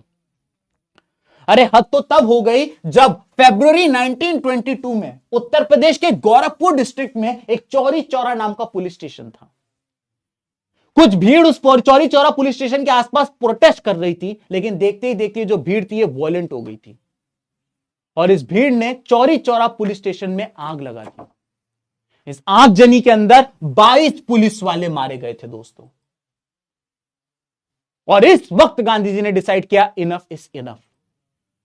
देश के कोने कोने से, चाहे वो अवध से, चाहे वो आंध्र प्रदेश के गुड़े मिल से, चाहे इंडिया के नॉर्थ ईस्ट से, और अब जाके गोरखपुर डिस्ट्रिक्ट से जो खबर आ रही थी उसे गांधी जी ने झंझोड़ कर रख दिया था। और आखिरकार गांधी जी ने चौरी चौरा इंसिडेंट के बाद नॉन कोऑपरेशन मूवमेंट को कॉल ऑफ कर दिया। अब आपको यहां पर ये सारी चीजें मैंने बता दी, सब तरीके के सत्याग्रह बता दिए। इसी दौरान एक और सत्याग्रह हुआ था जिसका नाम था बरदोली सत्याग्रह, जो 1928 में हुआ था। आज की क्लास के एंड में मैं यहां से एक एमसीक्यू भी लेकर आया हूं, पोल लेंगे मैं इसका। तो अगर आप लोग, पहले ही बता रहा हूं, पोल में क्वेश्चन यहां से आएगा, गलत मत करियो। तो जैसा कि मैंने आपको बताया कि बरदोली सत्याग्रह में क्या हुआ था, जरा ये समझिए। जो ब्रिटिश गवर्नमेंट थी उन्होंने 30% गुजरात के बरदोली में रह रहे किसानों से बोला कि अब जो आप रेवेन्यू देते हो उस पर हम 30% की हाइक ला रहे हैं। यानी कि फॉर एग्जाम्पल अगर आप आज 100 रुपए का रेवेन्यू देते हो तो अब वो बढ़कर 130 रुपए का हो गया। हमने 30% की हाइक ला दी, अब आपको रेवेन्यू 30% बढ़ा के देना पड़ेगा। यहां तक क्लियर हो गया? यहां तक समझ गया? अब जो किसान था वो ऑलरेडी 100 रुपए में स्ट्रगल कर रहा था, उसके जेब में 100 रुपए देने के पैसे नहीं थे, तुमने 130 कर दिया। तो ऐसे में जो सरदार वल्लभ भाई पटेल थे, सरदार वल्लभ भाई पटेल जी ने कहा कि ठीक है, मैं वहां जाता हूं और मैं वहां के लोगों के लिए आवाज उठाऊंगा। सरदार वल्लभ भाई पटेल जी वहां गए और उन्होंने वहां के लोगों को बोला कि हम लोग ये जो रेवेन्यू इंक्रीज हुआ है, हम ये इंक्रीज रेवेन्यू नहीं देंगे। साथ ही साथ सरदार वल्लभ भाई पटेल ने उन लोगों को इस बात के लिए भी इन्फ्लुएंस किया कि देश के कोने कोने से वायलेंट खबरें आ रही हैं। हमने देखा गोरखपुर डिस्ट्रिक्ट में क्या हुआ, हमने देखा यहां क्या हुआ, हमने देखा वहां क्या हुआ, तुम ये गलती नहीं करोगे। और गांधी जी ने उन लोग को पीसफुल और नॉन वायलेंट होने की बात बोली कि लड़ाई झगड़ा नहीं करेगा कोई भी। आखिरकार ये प्रोटेस्ट इतना बढ़िया तरीके से हुआ कि ब्रिटिशर्स को इनकी बात माननी पड़ी और ब्रिटिशर्स को बरदोली सत्याग्रह के बाद इनकी बात माननी पड़ी और अपनी डिमांड को, अपनी नाजायज डिमांड को वापस लेना पड़ा। तो बरदोली सत्याग्रह कब हुआ था? 1928 में। ठीक है, एक बच्चा कह रहा है नॉट इन सिलेबस। आप जानते हो मैं जानता हूं, 12th ईयर, 12वां साल है पढ़ाने का, मुझे पता है क्या आता है क्या नहीं आता है। क्वेश्चन भी लेकर आया हूं तुझे समझाने के लिए, है ना, तो मुझे मत सिखा बेटा। ठीक है, तो जैसा कि मैंने आपको बताया कि बरदोली सत्याग्रह 1918 में हुआ था, 1928 में हुआ था, गुजरात के बरदोली में हुआ था। किसने लीड किया था? सरदार वल्लभ भाई पटेल। रेवेन्यू 30% ब्रिटिशर्स बढ़ा रहे थे, किसान ने मना किया, ब्रिटिशर्स ने जमीन कॉन्फिस्केट यानी कि जब्त कर ली। लेकिन पीसफुल प्रोटेस्ट रहा, कोई वायलेंस नहीं हुई, जिसके कारण आखिरकार ब्रिटिशर्स को झुकना पड़ा। कॉन्फिस्केटेड जमीन, जब्त करी हुई जमीन वापस करनी पड़ी और वापस से रेवेन्यू जितना था उतने पे लेकर आना पड़ा। क्लियर हो गया? तो जैसा कि मैंने आपको बताया कि मैंने नॉन कोऑपरेशन मूवमेंट को अब हम लोग समझा देते, खत्म कर देते हैं। सबसे पहली चीज कि नॉन कोऑपरेशन मूवमेंट का इंपैक्ट क्या था। पहला इंपैक्ट था, ये पहला मूवमेंट था जिसका मैक्सिमम एक्सटेंट था, यानी कि वर्ल्ड, इंडिया की बात करें, चंपारण सत्याग्रह से बिहार के चंपारण तक था, गुजरात के खेड़ा सत्याग्रह हो चाहे अहमदाबाद सत्याग्रह हो, गुजरात तक था। या फिर जो नेशन वाइड सत्याग्रह वो दिल्ली, पंजाब और गुजरात तक था, लेकिन ये पहला सत्याग्रह था जो पूरे देश में फैला। वो ये पहला मूवमेंट था, नॉन कॉपरेशन मूवमेंट, जो पूरे देश में फैला। दूसरी बात कि इसके कारण स्वराज और स्वदेशी इंस्टीट्यूट्स बनाए गए। जब गांधी जी ने यह बात बोली कि ब्रिटिश स्कूल कॉलेजेस में जाना बंद कर दो, तो बच्चा कहां पढ़ने जाएगा? इसके लिए एक काशी विद्यापीठ बनाया गया, काशी विद्यापीठ बनाया गया वाराणसी के अंदर। एक जामिया मिलिया इस्लामिया बनाया गया दिल्ली के अंदर, जामिया मिलिया इस्लामिया दिल्ली के अंदर यह बनाया गया। तो ये हमारे इंस्टीट्यूट से, ये हमारे स्कूल से, ये हमारे कॉलेजेस थे। और यहां पे कि बच्चा अगर ब्रिटिश से वहां नहीं जा रहा है तो बच्चा यहां जा सके। इसके अलावा पहला ऐसा था जिसमें हिंदू मुस्लिम्स में यूनिटी आई थी, क्योंकि इसमें हिंदुओं के लिए भी स्वराज था और मुस्लिम्स के लिए भी खिलाफत था। और इसके अलावा इकोनॉमिक फ्रंट पे भी इंपैक्ट आया था, क्योंकि जब गांधी जी ने ब्रिटिश गुड्स को बॉयकॉट करने की बात कर दी और कहा इंडियन गुड्स को खरीदना है, तो ऑब्वियस सी बात है कि ब्रिटिशर्स को नुकसान तो हुआ ही होगा और इंडियंस को फायदा भी हुआ होगा। इसको भी हम और डिटेल में भी पढ़ेंगे, आगे क्वेश्चन में समझाऊंगा। ठीक है, तो मैंने आप लोगों को बताया था कि इस चैप्टर से आप लोगों को मैप आता है। एक मैप हम कर चुके हैं, चंपारण सत्याग्रह, खेड़ा सत्याग्रह, अहमदाबाद सत्याग्रह। दूसरा मैप आ सकता है कि कांग्रेस के सेशंस वो आपसे पूछ लेगा। दो तरीके से पूछ सकता है। एक तो वो ये कर सकता है कि आपको नेम दे देगा और नेम के हिसाब से पूछ लेगा कि बताइए कैलकाटा सेशन कहां हुआ था, नागपुर सेशन कहां हुआ था, मद्रास सेशन कहां हुआ था। और दूसरा वो आपसे रीजन के हिसाब से भी पूछ सकता है, रीजन के हिसाब से भी पूछ सकता है। फॉर एग्जाम्पल अगर हम कैलकाटा सेशन की बात करें तो यहां पे नॉन कोऑपरेशन मूवमेंट जो था पास किया गया था सितंबर 1920 में।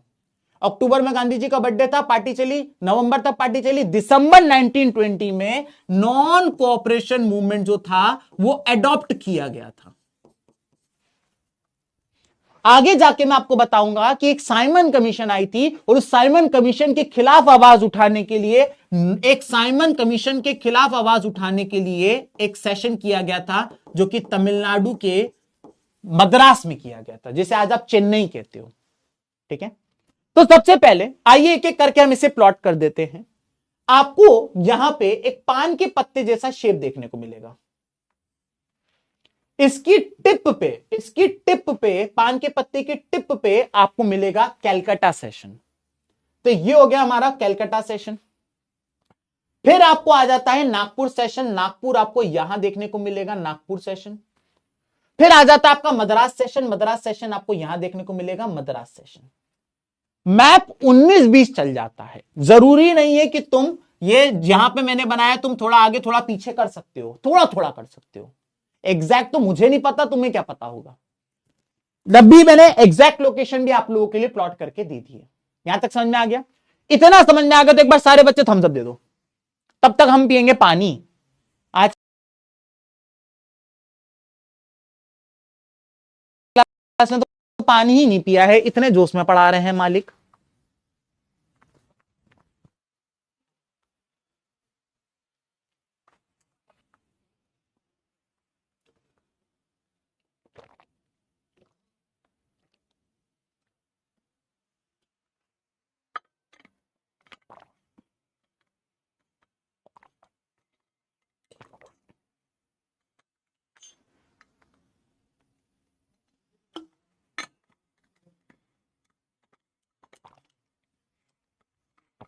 ठीक हो गया बेटा, ठीक हो गया।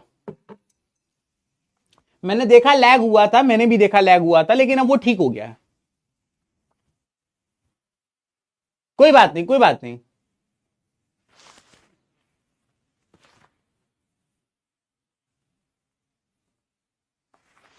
थोड़ा सा लैग हुआ था लेकिन ठीक हो गया, चिंता मत करो।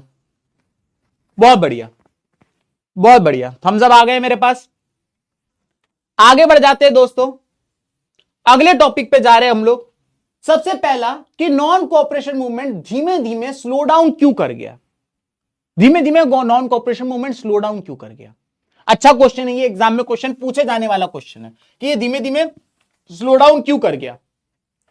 तो पहला पॉइंट तो ये है कि गांधी जी ने कहा था कि विदेशी कपड़ों की जगह खादी कपड़े इस्तेमाल करो, लेकिन खादी कपड़ा महंगा था, एक गरीब आदमी खादी कपड़ा नहीं अफोर्ड कर सकता था। कब तक हम विदेशी कपड़ों को बॉयकॉट करते? कभी ना कभी तो हमें वो कपड़ा खरीदना ही पड़ता। दूसरी बात यहां पे बताई गई है कि भाई टीचर और स्टूडेंट्स को गांधी जी ने कहा कि भाई ब्रिटिश इंस्टीट्यूट में अगर पढ़ने जाते हो तो भी छोड़ दो, पढ़ाने जाते हो तो भी छोड़ दो। बच्चों के तो मजे हो गए, ये गांधी जी ने कहा, उनकी बात कोई टाल सकता है क्या? गांधी जी। लेकिन भाई बात वही आ जाती है, कब तक चुनी जाएगा स्कूल? अगर मैं टीचर की नौकरी करता हूं तो अगर मैं स्कूल ही नहीं जाऊंगा पढ़ाने तो मेरे घर सैलरी नहीं आएगी, तो मेरे बच्चे क्या खाएंगे पिएंगे?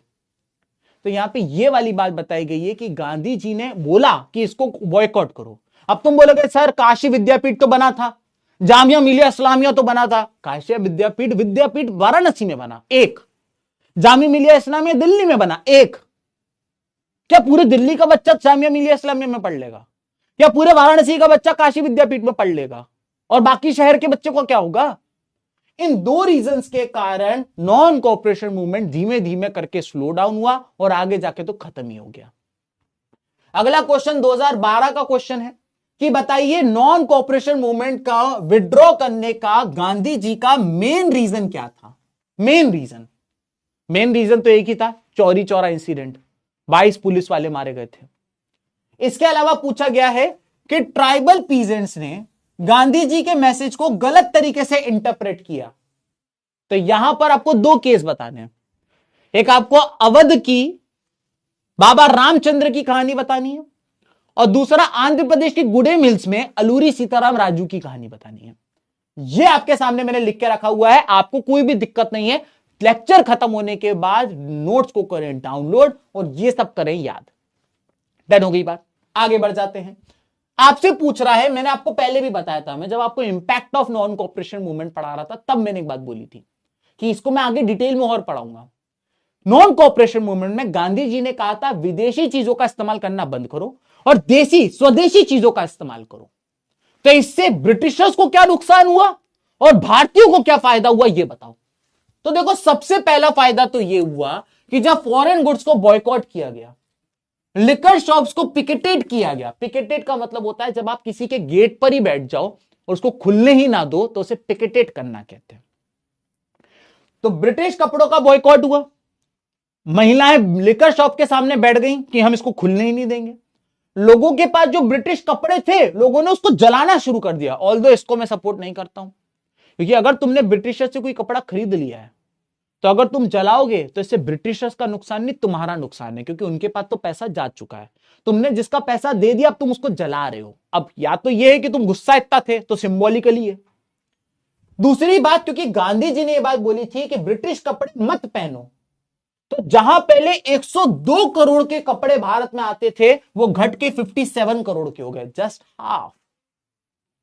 जब गांधी जी ने कहा कि भाई इंडियन चीजों को प्रमोट करो तो इससे जो इंडियन क्लोथ की जो डिमांड थी वो बढ़ गई और जो इंडियन हैंडलूम वर्कर से जो हाथ से कपड़े बनाते थे, जो खादी वाले थे, उनका हो गया फायदा। ठीक है, अब इसके बाद अब आ जाते हैं इस चैप्टर के सेकेंड हाफ की तरफ। मैं स्लाइड नंबर 60 पे आ गया हूं। ठीक है, अब इसके बाद देखना कितनी खट खट खट खट खट खत्म होती है क्लास। तो जैसा कि मैंने आप लोग को बताया कि ब्रिटिशर्स एक एक्ट पास कराए जिसका नाम था government of India act of 1919। Britishers ने एक एक्ट पास कराया जिसका नाम था government of India act of 1919। इस एक्ट में ब्रिटिशर्स ने कुछ चीजें करी जो भारतीयों के लिए बहुत नुकसानदायक हुई। अब देखो एक बात समझना, इससे पहले तुम स्पैमिंग करो आउट ऑफ सिलेबस कर लो, मुझे कोई दिक्कत नहीं है, लेकिन मैं तब भी ये चीज पढ़ाऊंगा क्योंकि ये समझ में आएगा तो आगे का समझ में आएगा। ठीक है, अगर क्लास 10th में एसएसटी को समझना है, इंटरेस्टिंग तरीके से समझना है, तो सबसे बड़ी प्रॉब्लम जो है उसको सॉल्व करना पड़ेगा। एनसीईआरटी में गैप्स हैं, एक टॉपिक और दूसरे टॉपिक के बीच में गैप है। तो जब एकदम से दूसरा टॉपिक आ जाता है बच्चे को समझ में नहीं आता और ये क्या हो गया, तो उस गैप को फिल करने के लिए मुझे एक्स्ट्रा मेहनत करनी पड़ती है और प्लीज मुझे अलाउ करिएगा ये मैं आपको सिखा सकूं। ठीक है, तो जैसा कि मैंने आपको बताया, पहला पॉइंट यहां पे ये बताया कि ब्रिटिशर्स ने इंडियंस को लिमिटेड फ्रेंचाइजी दे दी थी। लिमिटेड फ्रेंचाइजी का मतलब क्या होता है? लिमिटेड फ्रेंचाइजी का मतलब होता है कि इससे पहले हम इंडियंस जो थे, इससे पहले अगर हम इंडियंस की बात करें तो हमारे पास वोट देने का अधिकार नहीं था। लेकिन अब यह कहा गया कि आपके पास वोट देने का अधिकार है, लेकिन किंतु परंतु तभी आप वोट दे सकते हो अगर आपके पास प्रॉपर्टी हो, या आपकी इनकम अच्छी खासी हो, या तुम अच्छे लिखे पढ़े लिखे हो, तो ही तुम्हें वोट देने का अधिकार है। समझ में आया आपको मेरी बात? आज की तारीख में भारत के अंदर चलता है universal adult franchise. Universal adult franchise आज की तारीख में भारत देश में यह चलता है। यानी भारत देश में अगर तुम्हारी उम्र 18 साल या उससे ज्यादा है तो तुम्हें वोट देने का अधिकार है, चाहे तुम लड़का हो, चाहे लड़की हो, चाहे अमीर हो, चाहे गरीब हो, चाहे नॉर्थ इंडियन हो, चाहे साउथ इंडियन हो, चाहे गोरे हो, चाहे काले हो। अगर तुम 18 साल से ज्यादा की हो तुम्हारे पास वोट देने का अधिकार है। That is why it is called universal adult franchise. But at that time there was no universal adult franchise, there was limited franchise. Why there is a word limited? Because only those person which have properties, which have a sufficient amount of income and which are educated are allowed to vote in the elections. ठीक है sir. दूसरी बात ये बोली गई कि ना केवल आप इंडियंस इलेक्शन में वोट कर सकते हैं, इलेक्शंस में पार्टिसिपेट भी कर सकते हैं। यानी तुम इलेक्शन में खड़े हो सकते हो, खुद जाके नेता बन सकते हो, ब्रिटिश इंपीरियल लेजिस्लेटिव काउंसिल यानी पार्लियामेंट में जाके बैठ सकते हो। लेकिन इनको भी एक बात पता थी कि अगर इंडियंस इलेक्शन में लड़ेंगे तो जीतेंगे, जीतेंगे तो पार्लियामेंट में आएंगे, लेकिन जब ये पार्लियामेंट में आ जाएंगे तो हम जो भारत से चोरी कर रहे हैं, हम जो भारत में लॉ एंड ऑर्डर के नाम पे लोगों को मार पीट के जेल में डाल रहे हैं, हम जो भारत को लूट रहे हैं, ये सब बंद हो जाएगा। तो इन्होंने कहा कि हां आप इलेक्शन लड़ सकते हो, लेकिन फाइनेंस के मुद्दों पे आप कुछ नहीं बोलोगे, हम चोरी करेंगे। लॉ एंड ऑर्डर के मुद्दों पे आप कुछ नहीं बोलोगे, हम इंडियंस को मारेंगे भी और जेल में भी डालेंगे। और रेवेन्यू हमें जितना लूटना है हम लूटेंगे, आप कुछ नहीं कर सकते। यानी इलेक्शन तो लड़ सकते हो मुन्ना, लेकिन ये 3 चीजों में तुम्हें पावर ना दी जाएगी। साथ ही साथ इसका एक मेन पॉइंट ये बोला गया कि government of India act of 1919 को 10 साल बाद हम रिव्यू करने एक टीम भेजेंगे। यानी कब आनी थी? 1919 के 10 साल होते हैं 1929 में आनी थी। तो sir government of India act में क्या क्या याद रखना है? 2 चीजें तो तुमको बहुत इंपॉर्टेंट याद रखनी है। एक कि now Indians can participate in the election, यानी कि वो इलेक्शन लड़ सकते थे। और दूसरा 10 साल बाद इसका रिव्यू होना था। ये 2 चीजें तुम्हें याद रखनी है। अपने दिल के किसी कोने में जैसे तुमने मुझे जगह दी है, वैसे ये 2 पॉइंट को भी जगह दे दो। सर आपसे बढ़कर हमारे जीवन में कुछ नहीं है, दे दी। अब सुनो, अब यहां पर यह बात बताई गई है कि जब इन्होंने कहा कि तुम इलेक्शन में लड़ सकते हो तो भारत में कुछ लोगों की आंखें चमक गई। बोले पूछो नेकी नेकी, अगर ये कह रहे हैं इलेक्शन लड़ सकते हो तो हम इलेक्शन लड़ेंगे। तो कुछ लोगों ने कहा भाई साहब इलेक्शन लड़ा जाएगा। लेकिन कांग्रेस के जो बाकी लोग थे जैसे कि गांधी जी, जवाहरलाल नेहरू जी, इन लोगों ने कहा इलेक्शन नहीं लड़ा जाएगा। ये एक लॉलीपॉप है, इस लॉलीपॉप को अगर हम ले लेंगे तो हमें चुप करा दिया जाएगा। हमें ये लॉलीपॉप नहीं लेनी है, चाहिए तो पूरी आजादी चाहिए, ये आधा अधूरा काम नहीं लेंगे। तो इंडियन नेशनल कांग्रेस जो थी उसमें जो सीनियर नेता थे जैसे कि मोतीलाल नेहरू जी, जैसे कि सीआर दास जी, इन्होंने कहा इलेक्शन लड़ना चाहिए। अगर government of India act of हमें पावर दे रहा है तो पावर का इस्तेमाल करो। लेकिन जो कम एज वाइज जूनियर लोग थे जैसे कि महात्मा गांधी जी, जवाहरलाल नेहरू जी, सुभाष चंद्र बोस जी, ये लोग कह रहे थे कि नहीं इलेक्शन नहीं लड़ेंगे। तो फिर आखिरकार ये हुआ कि इंडियन नेशनल कांग्रेस टूट गई और इससे 1923 में एक अलग पार्टी 1923 में एक अलग पार्टी निकल के आई जिसका नाम था स्वराज पार्टी। एक अलग पॉलिटिकल पार्टी इसमें से निकल के आ गई जिसका नाम था स्वराज पार्टी। तो आप देखिए बाप बेटे में डिफरेंस आ गया है। पिताजी मोतीलाल नेहरू कह रहे हैं कि हम इलेक्शन लड़ेंगे, स्वराज पार्टी में जा रहे हैं। बेटा कह रहा है कि हम इलेक्शन नहीं लड़ेंगे, जवाहरलाल नेहरू जी कह रहे हैं हम इलेक्शन नहीं लड़ेंगे, हम इंडियन नेशनल कांग्रेस में ही रहेंगे। ब्रिटिशर्स ने भारतीयों में खूंट डलवा दी, आपस में लड़वा दिया, बाप बेटे को लड़वा दिया। सोच रहे हो तुम? तो ब्रिटिशर्स ने यह चीज करी और 1923 में स्वराज पार्टी कांग्रेस पार्टी से अलग हो गई और इन्होंने कहा हम इलेक्शन लड़ेंगे। ठीक है, अब हुआ क्या, जरा ध्यान से सुनो। जहां एक तरफ ये हो रहा था, वहीं दूसरी तरफ 1929 में स्टॉक मार्केट जो था वो क्रैश कर गया। सर स्टॉक मार्केट क्या होता है? एक कंपनी जब आप खोलते हो तो उस कंपनी में सारा पैसा आपका लगा होता है। तो जब आप एक कंपनी खोलते हो तो उस कंपनी में सारा पैसा आपका लगा होता है। फायदा हुआ तो आपका, नुकसान हुआ तो आपका। लेकिन आप चाहें तो एक नंबर के बाद आप अपनी कंपनी को स्टॉक मार्केट में लिस्ट करवा सकते हो। जैसे ही आपकी कंपनी स्टॉक मार्केट में चली जाती है, अब आपकी कंपनी के शेयर्स आप बेच सकते हो। अब जो भी आपकी कंपनी के शेयर खरीदेगा वो उतने परसेंट का आपकी कंपनी का मालिक बन जाएगा। मान लीजिए आपने बहुत सारे शेयर खरीद लिए कि आप मेरी कंपनी के 1% के मालिक बन जाओगे, और भी बहुत सारे शेयर खरीद लिए तो हो सकता है आप मेरी कंपनी के 5% के मालिक बन जाओगे। अब इससे क्या होगा कि मेरी कंपनी को मिल जाएगा पैसा तुमसे, और ये जो पैसा मिला, अब इस पैसे से मैं कंपनी चलाऊंगा। अब इस पैसे से प्रॉफिट होगा तो तुम्हें भी प्रॉफिट होगा, लॉस होगा तो तुमको भी लॉस होगा। जहां पे ये शेयर खरीदे और बेचे जाते हैं उसको कहा जाता है स्टॉक मार्केट। यूएसए का जो स्टॉक मार्केट था वो 1929 में क्रैश कर गया। क्यों कर गया? क्योंकि यूएसए के बैंक वालों ने ऐसे लोगों को भी लोन दिया जो लोन कभी वापस कर ही नहीं सकते थे। तब जब बैंक वाले वापस गए कि भाई लोन का पैसा वापस कर, तो लोगों ने कहा हमारे पास तो कुछ है ही नहीं, ये ले, कुछ भी नहीं है। तो इससे बैंक वालों का मोटा नुकसान हुआ। और ये नुकसान जब हुआ तो जो बड़ी बड़ी कंपनी थी, जब वो लोन लेने गई तो बैंक वालों ने कहा हमारे पास तो पैसा ही नहीं, जिसको पैसा दिया था उसने देने से मना कर दिया। तो कंपनी का नुकसान होने लगा, उनको लोन ही नहीं मिल रहा है। इसके कारण पूरा की पूरा स्टॉक मार्केट क्रैश कर गया। साथ ही साथ वर्ल्ड वॉर 1 खत्म हुआ था, देश अभी अभी उभर रहे थे, बहुत सारे देश कर्जे में आ गए थे, बहुत सारे देश को रिकंस्ट्रक्शन करना था। इन सब चीजों के कारण भी दुनिया में पैसों की कमी हो गई। अब सर ये दुनिया में ये सब हो रहा है तो हम भारतीयों को अगेन फिर क्या फर्क पड़ता है, मैं बताता हूं। ये है हमारे देश का किसान। सर ये तो बहुत सैड दिख रहा है आपकी तरह, फिर तुम पर्सनल हुए।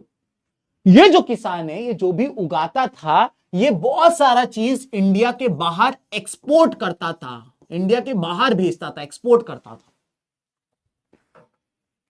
अब बाहर के लोग इसका वेजिटेबल, इसका फ्रूट खरीद रहे हैं, लेकिन बाहर जो ये स्टॉक मार्केट क्रैश हुआ, बाहर के लोगों के पास पैसा ही नहीं है। जब इनके पास पैसा ही नहीं होगा तो ये हमारे किसान से अब फ्रूट और वेजिटेबल कैसे खरीदेंगे? नहीं खरीद पाएंगे। जब ये हमारे किसान से फ्रूट और वेजिटेबल नहीं खरीद पाएंगे तो जो ये हमारा किसान एक्सपोर्ट कर करके पैसे वाला हुआ जा रहा था, इसकी इनकम पे डेंट पड़ेगा। अब ब्रिटिशर्स बीइंग ब्रिटिशर्स, उनको कोई फर्क नहीं पड़ रहा, उनको सब दिख रहा है कि भाई इकोनॉमिक डिप्रेशन आया हुआ है, किसान का एक्सपोर्ट बंद हो गया है, लेकिन ना वो तो लगा हुआ है रेवेन्यू और बढ़ा के दो, टैक्स और दो। किसान बहुत परेशान था। तो जैसा कि मैंने आपको बताया, वर्ल्ड वाइड इकोनॉमिक डिप्रेशन के कारण भारत का किसान और बाकी लोग बहुत परेशान थे। इन सब चीजों के बीच में एंट्री होती है साइमन की, जो अपनी टीम के साथ लंदन से भारत आया, क्योंकि government of India act of 1919 ने कहा था कि 10 साल बाद रिव्यू होना है। यानी होना था 1929 में, लेकिन साइमन कमीशन इंडिया आ गया 1928 में। साइमन कमीशन 1928 में इंडिया आ गया। इनका काम था 9 साल पहले जो government of India act of 1919 आया था, उसके बारे में जांचना कि भारतीय उससे खुश है कि नहीं, उसमें कुछ चेंज करने क्या, उसमें कुछ ठीक करना है क्या। ये सारे चेंजेस के लिए आए थे रिव्यू करने के लिए। लेकिन जैसे ही ये आए, हमने इनको साइमन गो बैक के नारे से हमने इनको बोला भाग, निकल जाए यहां से। अब आप पूछेंगे कि सर अतिथि तो देवो भव होता है, अतिथि तो देवो भव होता है, ये आए नहीं है और आप Simon go back, Simon go back, Simon go back के नारे लगा रहे हो। ऐसा क्यों?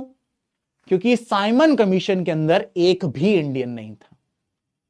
हमें मालूम था कि ये लोग आएंगे और हम बहुत बुरे थे, हमें वो बिल्कुल पसंद नहीं आ रहा था, government of India act of 1919। हम बहुत गुस्सा थे, हम चिल्ला रहे थे, हम चीख रहे थे, हम प्रोटेस्ट कर रहे थे, लेकिन हमें मालूम था ये गलती नहीं मानेंगे और ये लिख देंगे। और Indian Simon government of India act of 1919 से बहुत खुश हैं, इतने खुश हैं कि इनने मंदिरों में उसकी फोटो लगा दी है। हम ब्रिटिशर्स को ये लोग बहुत पसंद करते हैं, ये चाहते हैं कि हम इनके ऊपर ऐसे ही काम करते रहे। हमें मालूम था यही होने वाला है। ये साइमन कमीशन में अगर एक भी भारतीय नहीं होगा तो हमारे हित की बात तो होनी नहीं वाली है। इसीलिए हमने साइमन गो बैक के नारे से इसको बोला वापस जाओ, हमें नहीं चाहिए साइमन कमीशन, हमें तुम्हारे government of India act of 1919 से बहुत नाराजगी है। मैं अक्सर बच्चों को यह कहता हूं कि बच्चों यूपीएससी में जो एग्जाम में क्वेश्चन आते हैं वो 6th से 10th के बीच के ही क्वेश्चन आते हैं। यहां पर एक यूपीएससी के लेवल का क्वेश्चन मैं बताता हूं कि साइमन गो बैक का नारा किसने दिया था। यूसुफ मेहरअली जी ने दिया था साइमन गो बैक का नारा। जैसे छोटी छोटी चीजें आपकी किताब से पिक होती हैं, आपके बोर्ड के लिए इंपॉर्टेंट नहीं है, लेकिन यूपीएससी के लिए इंपॉर्टेंट है।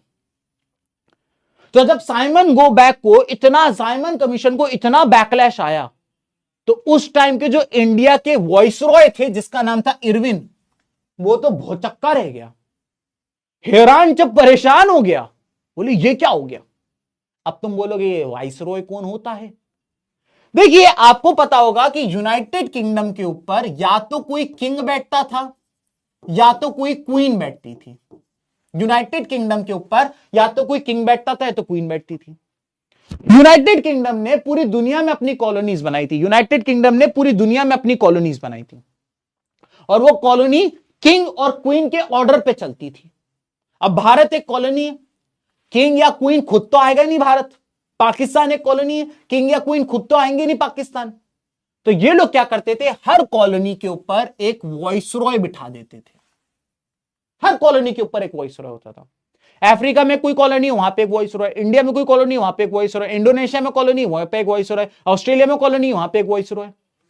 और ये वॉइसरॉय डायरेक्ट किंग और क्वीन को रिपोर्ट किया करता था। किंग क्वीन ने जो बोला, वॉइसरॉय यहां पे वो काम करवाता था।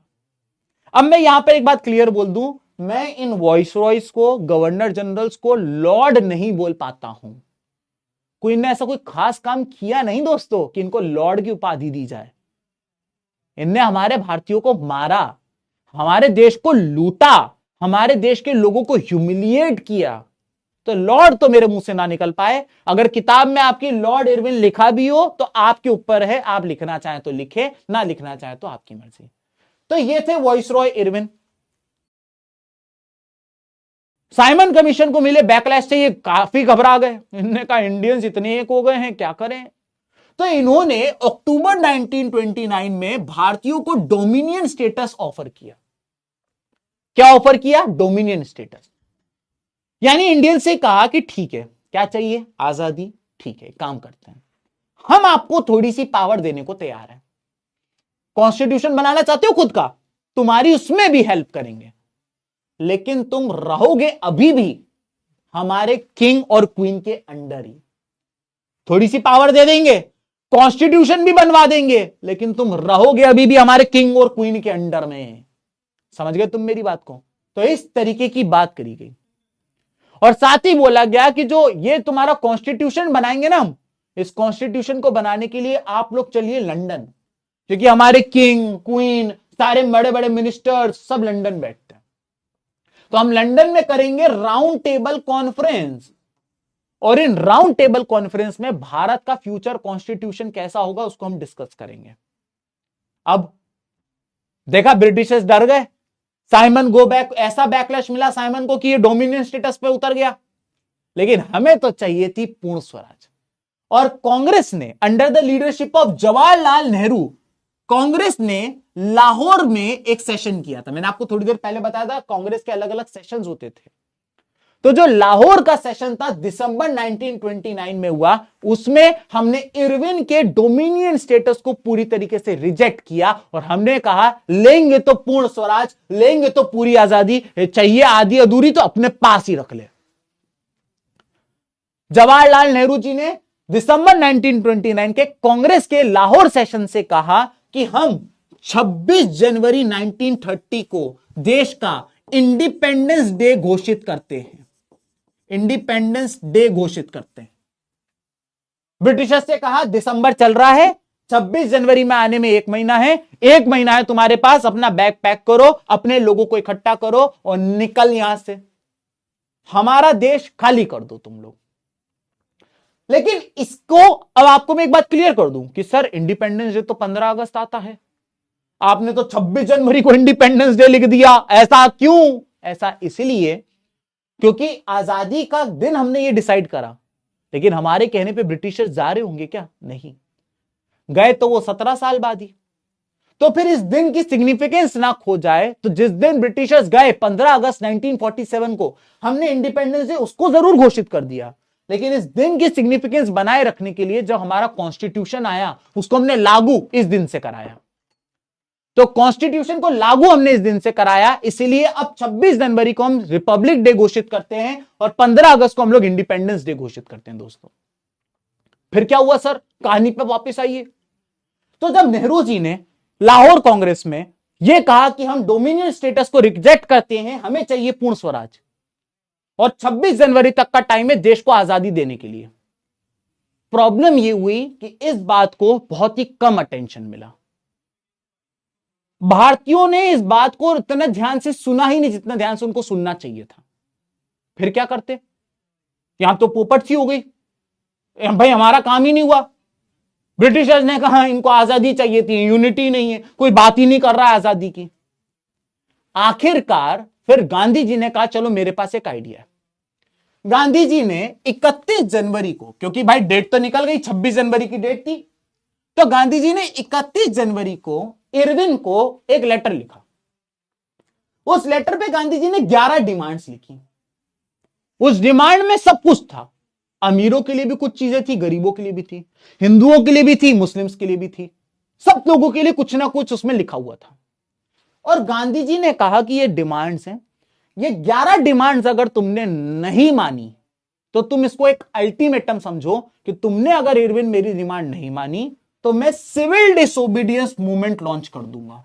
याद करो, गांधी जी ने कहा था नॉन कोऑपरेशन मूवमेंट के बाद कि अगर नॉन कोऑपरेशन मूवमेंट में ब्रिटिशर्स लड़ाई झगड़ा करेंगे तो हम सिविल डिसोबीडियंस मूवमेंट लेकर आ जाएंगे।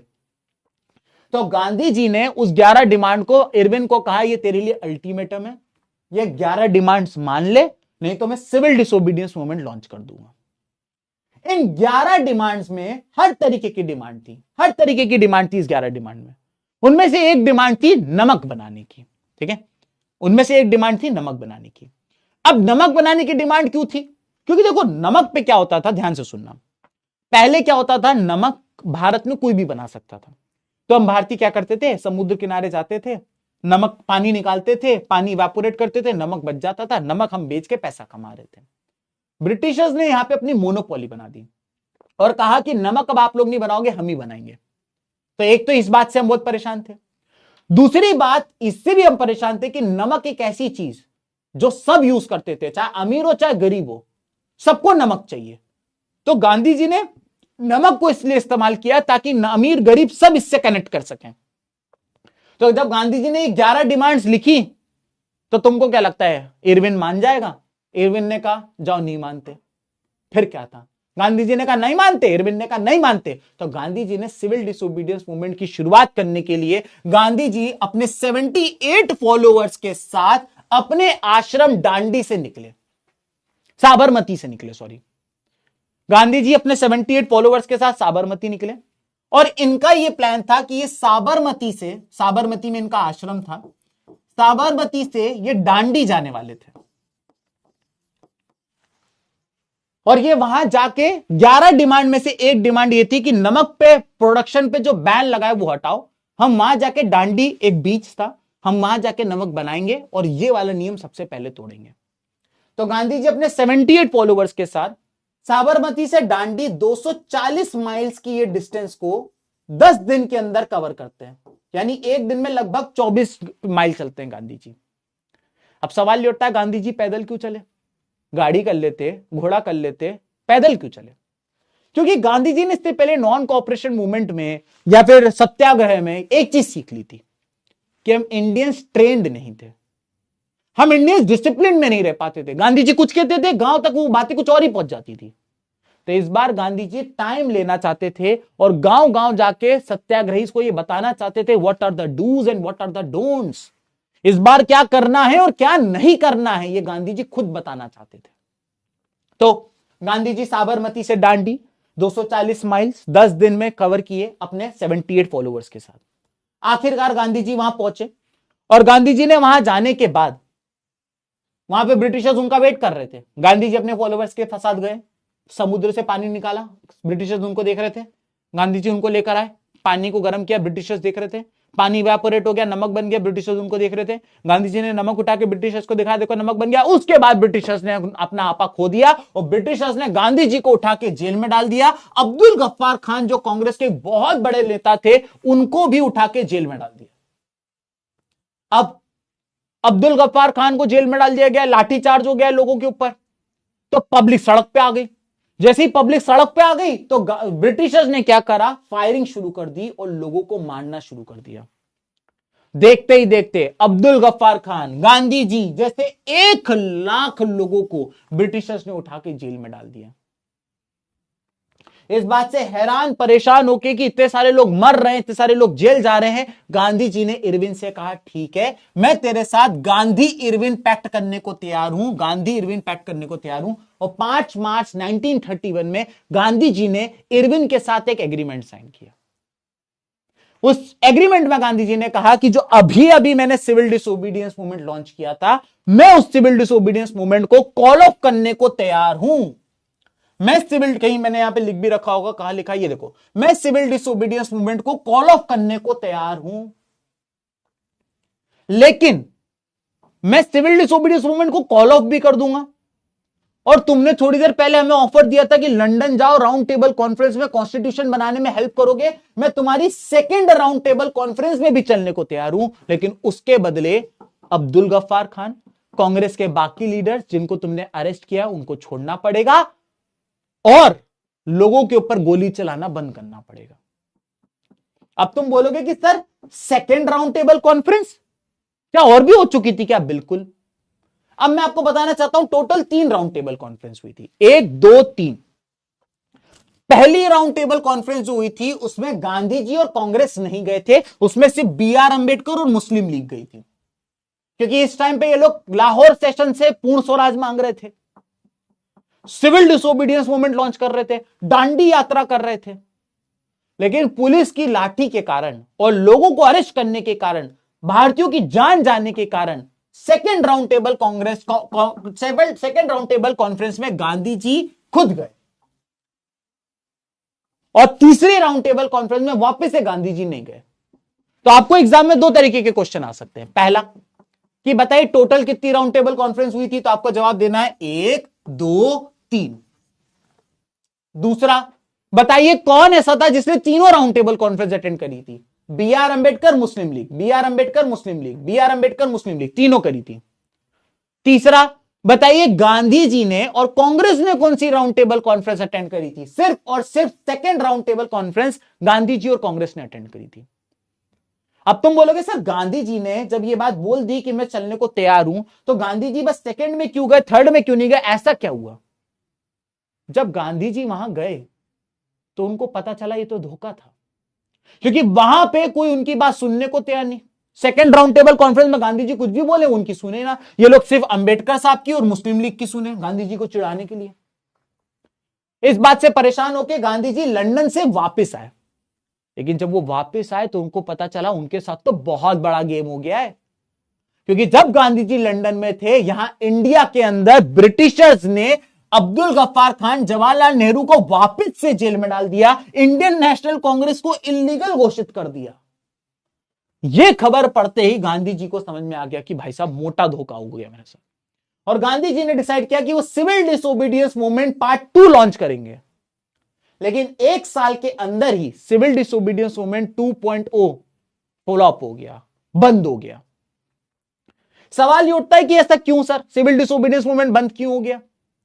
इसका पहला रीजन यह था कि जब गांधी जी ने रीजनल सत्याग्रह किया, मान लीजिए मेरे 5 लड़के हैं, गांधी जी ने जब रीजनल सत्याग्रह किया, मैंने 1 भेजा, मेरा वो लड़का उस रीजनल सत्याग्रह में पुलिस की गोली में मारा गया, गांधी जी ने रीजनल सत्याग्रह कॉल ऑफ कर दिया।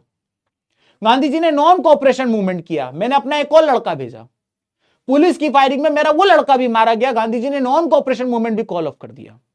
गांधी जी ने सिविल डिसोबीडियंस मूवमेंट लॉन्च किया, मैंने अपना तीसरा लड़का भी भेजा, पुलिस फायरिंग में वो तीसरा लड़का भी मेरा मारा गया और गांधी जी ने सिविल डिसोबीडियंस मूवमेंट भी कॉल ऑफ कर दिया। मेरे घर के 3 चिराग बुझ चुके हैं और देश को आजादी नहीं मिली है, क्योंकि हर बार गांधी जी मिशन को कॉल ऑफ कर देते थे। क्या गांधी जी बुरे थे? नहीं। दरअसल देश में अगर गांधी जी जैसे विजनरी व्यक्ति नहीं होते तो जहां मेरे 3 लड़के मरे वैसे 3 लाख 3 करोड़ लोग भी मारे जा सकते थे, क्योंकि ब्रिटिशर्स को कोई फर्क नहीं पड़ता था दोस्तों। लेकिन गांधी जी देश के व्यक्ति को, देश के नौजवान को, देश के आदमी को मरने नहीं देना चाहते थे। इसलिए जब चीजें आउट ऑफ कंट्रोल होती थी गांधी जी कॉल ऑफ कर देते थे। तो जो गांधी जी बार बार ये कॉल ऑफ कर रहे थे, इससे कई सारे लोग गुस्सा हो रहे थे। और यही हमारा अगला टॉपिक है कि भाई किस तरीके से जो movement bar bar call of हो रहा था, कंट्री साइड यानी कि रूरल एरिया के लोग, यानी कि गांव के लोगों को इससे क्या फर्क पड़ा। तो सबसे पहली चीज तो यहां पे ये बताई गई है कि जो गांव के जो अमीर लोग थे, चाहे वो पाटीदार लोग हों गुजरात के, चाहे वो जाट लोग हों उत्तर प्रदेश के, वो रेवेन्यू नहीं देना चाहते थे। तो इसीलिए वो सिविल डिसोबीडियंस मूवमेंट के पार्ट बने कि उनको लगता था कि अगर वो गांधी जी को और कांग्रेस को सपोर्ट करेंगे, ब्रिटिशर्स को देश से बाहर फेंका जाएगा, तो उनको ये रेवेन्यू से छुटकारा मिल जाएगा। लेकिन जब गांधी जी मिशन को कंप्लीट करने से पहले ही उसको कॉल ऑफ कर देते थे, तो ये अमीर जो किसान थे वो इससे डिसअपॉइंट होते थे। जो गरीब किसान था गांव का, वो गांधी जी के मूवमेंट से इसलिए एसोसिएट होता था क्योंकि वो खुद की जमीन तो होती नहीं थी, तो या तो वो रेंट की जमीन पे खेती करता था और रेंट इतना ज्यादा होता था कि वो उसके खिलाफ जाना चाहता था। तो वो गांधी जी को इसीलिए वो सपोर्ट करता था कि अगर गांधी जी को सपोर्ट करेगा, देश को आजादी मिलेगी, तो जो रेंट है उसमें कमी होगी। या जो थोड़ा बहुत ऐसा किसान है जिसके पास थोड़ी बहुत जमीन है भी, तो वो अपनी जमीन पर खेती करता था, तो ब्रिटिशर्स इतना रेवेन्यू ले लेते थे कि उनको भी प्रॉब्लम थी। तो गरीब किसान, ये 2 रीजन के कारण, जिसके पास छोटी जमीन है वो ब्रिटिशर्स को रेवेन्यू देने के कारण, और जिसके पास जमीन है ही नहीं वो हाई रेंट के कारण गांधी जी और कांग्रेस को सपोर्ट करते थे। अगर हम शहर की बात करें तो जितने भी बड़े बड़े इंडस्ट्रियलिस्ट थे, चाहे वो पुरुषोत्तम दास साकुरदास जी हो, चाहे जीडी बिरला जी हो, ये ब्रिटिशर्स की पॉलिसी से चिड़े हुए थे कि ब्रिटिशर्स हमारे लोगों को बाहर बिजनेस नहीं करने देते थे, लेकिन बाहर की ब्रिटिश कंपनीज भारत में बिजनेस करती थी। तो उनको यह लगता था कि अगर कांग्रेस और गांधी जी को सिविल डिसोबीडियंस मूवमेंट में सपोर्ट करेंगे तो वो भी बिजनेस खुल के कर पाएंगे, एक्सपोर्ट कर पाएंगे। जो वर्कर्स थे वो ये चाहते थे कि भाई अगर हम सपोर्ट करेंगे तो जो हमारा मालिक हमें सैलरी कम देता है, काम ज्यादा करवाता है, वर्किंग कंडीशन खराब है, हम उससे छुटकारा पा सकेंगे। जो महिलाएं थी उनको यह लगता था कि ये उनकी सीक्रेट ड्यूटी है, ये उनका धर्म है कि वो देश की आजादी के लिए सामने आए। महिलाओं ने मार्च में, यानी कि जितनी भी रैलीज होती थी, चाहे वो लिकर शॉप को पिकेट करना हो या डांडी यात्रा करना हो, हर चीज में महिलाएं आगे बढ़ बढ़ के आगे आई। तो ये 3-4 चीजें बताई गई कि किस तरीके से सिविल डिसोबीडियंस मूवमेंट को कॉल ऑफ किया गया। ठीक है, बस आखिरी टॉपिक पे हूं बेटा, बस खत्म ही होने वाला है, चिंता मत कर, आखिरी टॉपिक पे हूं। ठीक है, बस बस बस बस 5-7 मिनट की क्लास बची, बस मैं आखिरी टॉपिक पे हूं, उसके बाद मैं क्लास खत्म ही करने वाला हूं। बस फटाफट फटाफट फटाफट पे ही आ जाते हैं, देखो इतना सही बचा है बस। ठीक है, आगे बात कर लेते हैं कि सिविल डिसोबीडियंस मूवमेंट की लिमिटेशंस क्या थी। बस खत्म कर रहे हैं दोस्तों, है ना। तो पहला सिविल डिसोबीडियंस का लिमिटेशन यह था कि हम इंडियंस हिंदू मुस्लिम में तो बटे ही बटे थे, हम अनटचेबल्स और सनातनीज में भी बटे हुए थे। सनातनीज होते थे हायर कास्ट के लोग और अनटचेबल्स होते थे छोटी कास्ट के लोग। तो ब्रिटिशर्स को यह बात पता चल गई थी डिवाइड एंड रूल कैसे किया जाए, पहले हिंदू मुस्लिम में बांट दिया। तो होता क्या था कि जो दलित्स होते थे उनको कांग्रेस वाले इग्नोर करते थे, क्योंकि कांग्रेस वालों में ज्यादातर लोग सनातनी थे, हायर कास्ट के थे। तो कांग्रेस को ऐसा लगता था कि अगर हम दलित को सपोर्ट करेंगे तो सनातनीज गुस्सा हो जाएंगे। बहुत बार दलित्स ने अपनी डिमांड रखी लेकिन कांग्रेस ने इग्नोर किया। आखिरकार जो ये लोग थे, दलित लोग थे, इन्होंने सेपरेट इलेक्टोरेट मांग लिया। इनने कहा कि फिर ठीक है, हमारा इलेक्शन अलग होगा, अगर आप हमारी बात ही नहीं मान रहे हो तो हम अपना इलेक्शन अलग करेंगे। Even be are Ambedkar ji ने डिप्रेस क्लास एसोसिएशन भी बना दी थी 1930 में, यह भी बना दी इनने। और ब्रिटिशर्स के लिए क्या करा, सेकेंड राउंड टेबल कॉन्फ्रेंस, जिसमें गांधी जी भी गए थे। उस राउंड टेबल कॉन्फ्रेंस में गांधी जी के सामने ब्रिटिशर्स ने अंबेडकर जी की सेपरेट इलेक्टोरेट की जो डिमांड थी उसको मान लिया। गांधी जी ने कहा ये तो गलत है, ऐसा मत करो। लेकिन ब्रिटिशर्स चाहते थे कि गांधी जी और अंबेडकर जी आपस में लड़ जाएं। गांधी जी जो थे वो इस बात से इतना नाराज हुए कि वो फास्ट अनटू डेथ यानी अनशन पे बैठ गए। उन्होंने कहा अगर सेपरेट इलेक्टोरेट होगा तो मैं खाने का अन्न नहीं खाऊंगा। आखिरकार अंबेडकर जी आए और सितंबर 1932 में पूना पैक्ट साइन हुआ। अंबेडकर जी और गांधी जी के बीच में एक एग्रीमेंट साइन हुआ जिसमें गांधी जी ने कहा कि ठीक है, मैं रिजर्वेशन का प्रावधान लेकर आता हूं दलित्स के लिए, एससी एसटी ओबीसी के लिए, एससी एसटी के लिए मैं रिजर्वेशन का प्रावधान लेकर आता हूं, लेकिन आप सेपरेट इलेक्टोरेट की डिमांड छोड़ देंगे। और अंबेडकर जी ने यह बात मान भी ली। मैंने आपको यह भी बताया कि हम हिंदू मुस्लिम्स में टूटे हुए थे। ऐसा माना जाता था कि कांग्रेस जो है वो हिंदुओं को सपोर्ट करती है और मुस्लिम लीग जो है वो मुस्लिम्स को सपोर्ट करती है। ऐसे में कुछ नेता ऐसे भड़काऊ भाषण भी देते थे जैसे एम आर जयकर और मोहम्मद अली जिन्ना जी, जिसके कारण ये सिचुएशन और भी ज्यादा खराब हो गई। अब जैसा कि मैंने आपको बताया कि इस चैप्टर से मैप आता है, 6 मैप मैं सिखा चुका हूं, 2 मैप और जो इस चैप्टर से आते हैं। एक जलियांवाला बाग आपको प्लॉट करने को आ जाता है जो कि यहां पर है, और एक दांडी यात्रा प्लॉट करने को आ जाती है जो कि यहां पर है। क्लियर हो गया दोस्तों? एक आखिरी टॉपिक इस चैप्टर का बचा है और वो है सेंस ऑफ कलेक्टिव बिलोंगिंग। भाई कोई भी देश सिर्फ आंदोलन से, लड़ाई झगड़े से नहीं बनता है। देश को बनाने के लिए लिटरेचर, पोम, कहानियां, ट्रेडिशन, कल्चर भी काम आता है। और यही बात बताई गई है कि भाई बंकिम चंद्र चट्टोपाध्याय जी, कुछ किताबों में बंकिम चंद्र चैटर्जी भी लिखा हुआ है, दोनों सेम लोग हैं। बंकिम चंद्र चट्टोपाध्याय बोलो या चैटर्जी बोलो। ब्रिटिशर्स चट्टोपाध्याय नहीं बोल पाते थे तो वो चैटर्जी करने लग गए थे। ये वो व्यक्ति थे जिन्होंने सबसे पहले भारत माता की इमेज बनाई थी, लेकिन ये वो इमेज नहीं जो इन्होंने बनाई थी। ये वाली इमेज तो अवनींद्र नाथ टैगोर जी ने बनाई है। ये वो व्यक्ति थे जिन्होंने एक किताब लिखी थी आनंद मठ, जिसमें गाना था वंदे मातरम। हमारे नेता लोग, हमारे फ्रीडम फाइटर्स जब आजादी की डिमांड करते थे तो वंदे मातरम गुनगुनाते हुए जाते थे। इसके अलावा अगर आप बाल गंगाधर तिलक जी की बात करें तो बाल गंगाधर तिलक जी जो थे वो, उन्होंने अपना एक खुद का न्यूज़पेपर लॉन्च किया था जिसका नाम था केसरी। और इस न्यूज़पेपर में ये इंडियंस को न्यूज छाप के देते थे कि भाई देखो ब्रिटिशर्स ये कर रहे हैं, चोरी कर रहे हैं, हमारे लोगों को मार रहे हैं, एक हो जाओ, आजादी के लिए आवाज उठाओ। इसके लिए इनको आगे जाके इनको उठा के कई बार जेल में भी डाला गया क्योंकि ब्रिटिशर्स इनके केसरी न्यूज़पेपर के अगेंस्ट थे। तो दोस्तों इसके अलावा रविंद्रनाथ टैगोर जी इन्होंने देश का नेशनल एंथम जन गण मन लिखा। रविंद्रनाथ टैगोर जी इकलौते ऐसे व्यक्ति हैं जिन्होंने 2 कंट्री का नेशनल एंथम लिखा, एक भारत का जनगण मन और एक बांग्लादेश का अमार सुनार बांग्ला। इसके लिए इनको लिटरेचर का नोबेल प्राइज भी मिला हुआ है।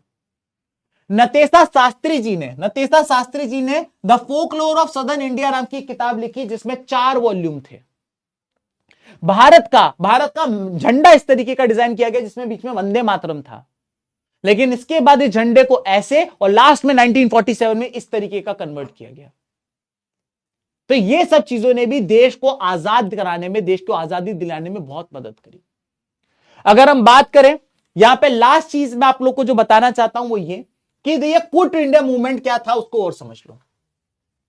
तो बात कुछ ऐसी थी कि सितंबर 1939 था और वर्ल्ड वॉर 2 चालू हो चुका था। और वर्ल्ड वॉर 2 में अगेन हम नहीं लड़ना चाहते थे, लेकिन ब्रिटिशर्स जबरदस्ती हमको लेकर चले गए कि नहीं लड़ना ही पड़ेगा, हम क्या लड़ रहे हैं, तुम भी लड़ो। ब्रिटिशर्स ने हमसे कहा कि अगर तुम वर्ल्ड वॉर 2 में हमारी मदद करोगे तो हम तुम्हें वर्ल्ड वॉर 2 खत्म होते ही आजादी दे देंगे।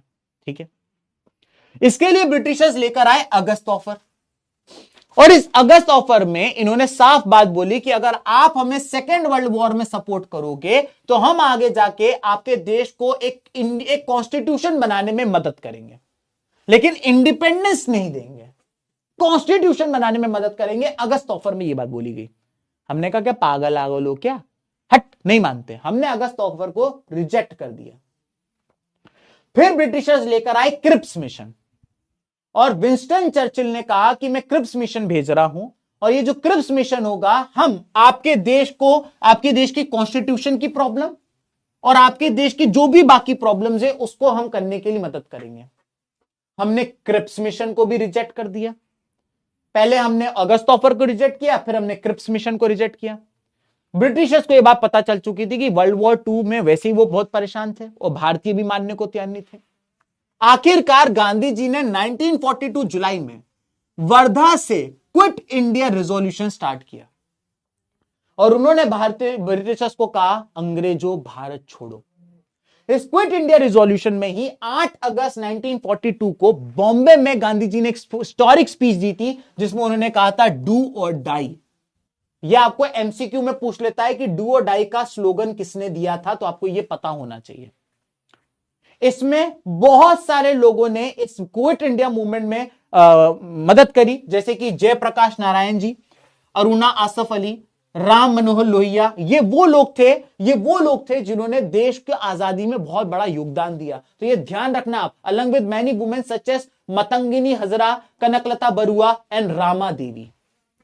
तो आपसे एग्जाम में क्वेश्चन पूछ लेता है कि कौन कौन सी फीमेल रिवॉल्यूशनरी थी जिसने देश को आजाद दिलाने में मदद करी थी। ठीक है, चलो अब फटाफट कुछ एमसीक्यूज में आप लोग को करा देता हूं, उसके बाद अपन खत्म कर देते हैं दोस्तों।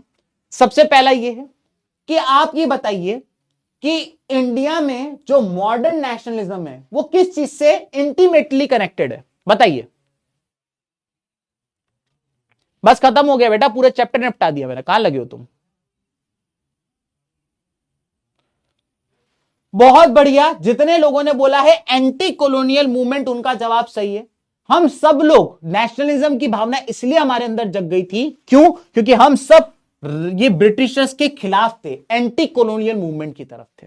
अगला क्वेश्चन, 1921 में 12 से 13 मिलियन लोग मर गए थे, बताइए क्यों? ये मैं सिखा चुका हूं, बताइए जरा।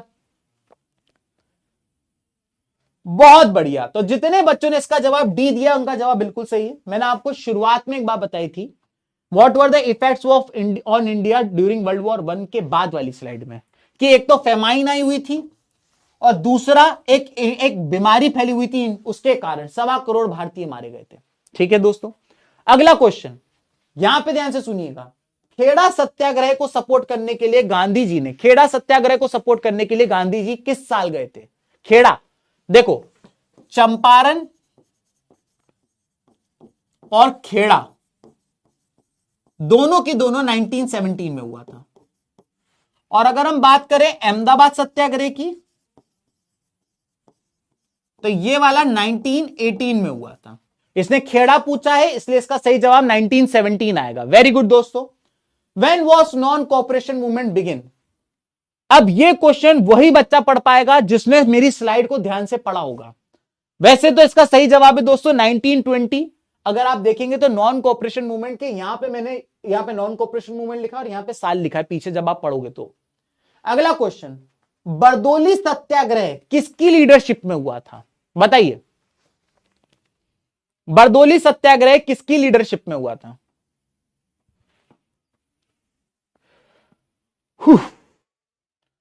बिल्कुल सही जवाब। मैंने आपको जैसा कि बताया था, यह क्वेश्चन 2023 में पूछा गया था। जब मैं ये पढ़ा रहा था, एक दो ज्ञानचंद लोग ये कह रहे थे कि sir out of syllabus, CBSE 2023 का क्वेश्चन है।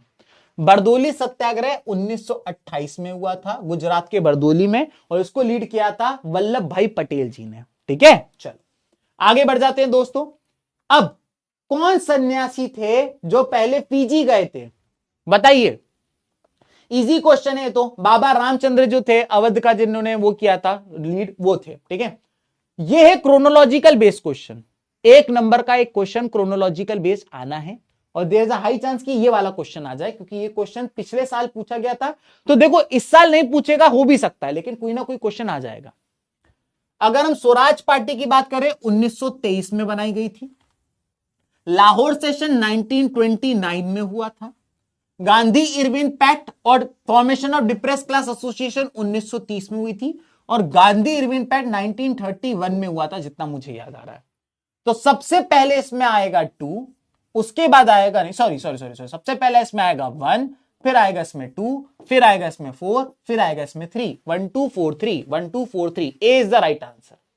ठीक है, चल अब यहां पे कुछ इंपॉर्टेंट क्वेश्चंस हैं, आप क्लास खत्म होने के बाद जरूर इनको एक एक बार सारे क्वेश्चंस को गो थ्रू कर लीजिएगा। ठीक है, एक क्वेश्चन मैंने आप लोगों का होमवर्क क्वेश्चन भी दिया था, तो आप क्लास खत्म होने के बाद वो भी बताइएगा। इसी के साथ दोस्तों हमारा ये वाला चैप्टर भी समाप्त होता है। हमने आज एक और चैप्टर समाप्त कर दिया। अगर आप देखें, अगर आप एक बात देखें तो मैं आप लोग को एक चीज बताना चाहता हूं कि हम ये चैप्टर खत्म कर चुके हैं, ये खत्म कर चुके हैं, ये और आज हमने ये खत्म कर दिया है। कल शाम को, संडे को शाम 7 बजे 7 PM पे मैं कल आप लोगों के लिए एक नया चैप्टर लेकर आ रहा हूं, सेक्टर्स ऑफ इंडियन इकोनॉमी, और उसके बाद वाटर रिसोर्सेज और जेंडर, रिलीजन एंड कास्ट पढ़ाऊंगा मैं नेक्स्ट वीक के अंदर। यानी इस वीक, यानी नेक्स्ट वीक जो आने वाला है, इसमें आपका आधा सिलेबस खत्म हो जाएगा मेरा। ठीक है, ये क्यों बता रहा हूं, क्योंकि हमने जब प्रोजेक्ट 45 लॉन्च किया था तो एक बात बोली थी कि सिर्फ सिलेबस कंप्लीट नहीं कराएंगे, तेरी पूरी तैयारी कराएंगे। और इसका पहला पड़ाव है तुम्हारा टेस्ट। हम लोगों ने 28 दिसंबर को संडे के दिन सुबह 10 बजे तुम्हारे लिए एक टेस्ट लगाया है। ये जो टेस्ट है ये ऑब्जेक्टिव टाइप टेस्ट होने वाला है, और इस टेस्ट के अंदर तुम्हारे ये 6 चैप्टर्स आने वाले हैं। ठीक है, तो आपको मैं आज 10 दिन पहले बता रहा हूं, प्लीज पढ़ाई करना शुरू कर दीजिएगा। 28 दिसंबर सुबह 10 बजे एक ये टेस्ट होगा, ऑल इंडिया लेवल पे आपका टेस्ट होने वाला है। ठीक है, एक बच्चा बोल रहा है सर गेस्ट बता दो। यार दोस्तों मेरी है ना हिम्मत नहीं हो रही। अब आज है ना प्रोजेक्ट 45 9th भी था, प्रोजेक्ट 45 10th भी था, मुझे भूख अलग लग रही है और मैं थक अलग गया हूं। साथ ही साथ 7 बजे तुम्हारी दूसरी क्लास भी है, तो 10 मिनट का ब्रेक देंगे हम आपको, आप ताकि दूसरी क्लास में लें। आगे हम कोशिश करेंगे कि गेस्ट को आपके लिए बुला के लाएं। ठीक है, तो आज के लिए केवल इतना ही दोस्तों। मैं एक बात आपको और बताना चाहता हूं कि आपकी प्री बोर्ड आने वाली है, और प्री बोर्ड से पहले अगर आप अपनी पढ़ाई को और अच्छा करना चाहते हैं तो सैंपल पेपर आपके लिए बहुत इंपॉर्टेंट है। पीडब्ल्यू के sample paper English, science, social science, maths, ये चारों सब्जेक्ट्स के अवेलेबल हैं पीडब्ल्यू स्टोर, अमेजॉन और फ्लिपकार्ट पे। ये जो है इसमें हमने 111 मोस्ट प्रोबेबल क्वेश्चन की भी एक लिस्ट बनाई है, तो आप इसको भी चेकआउट कर सकते हैं। ठीक है, तो दोस्तों आज के लिए केवल इतना ही। मिलते हैं कल शाम को 7 बजे एक नए चैप्टर्स के साथ, जिसका नाम है sector of Indian economy. Till next time बच्चों, bye bye, take care. Lecture अच्छा लगा हो तो एक छोटा सा कमेंट छोड़ के जरूर जाइएगा। चलो बाय बाय।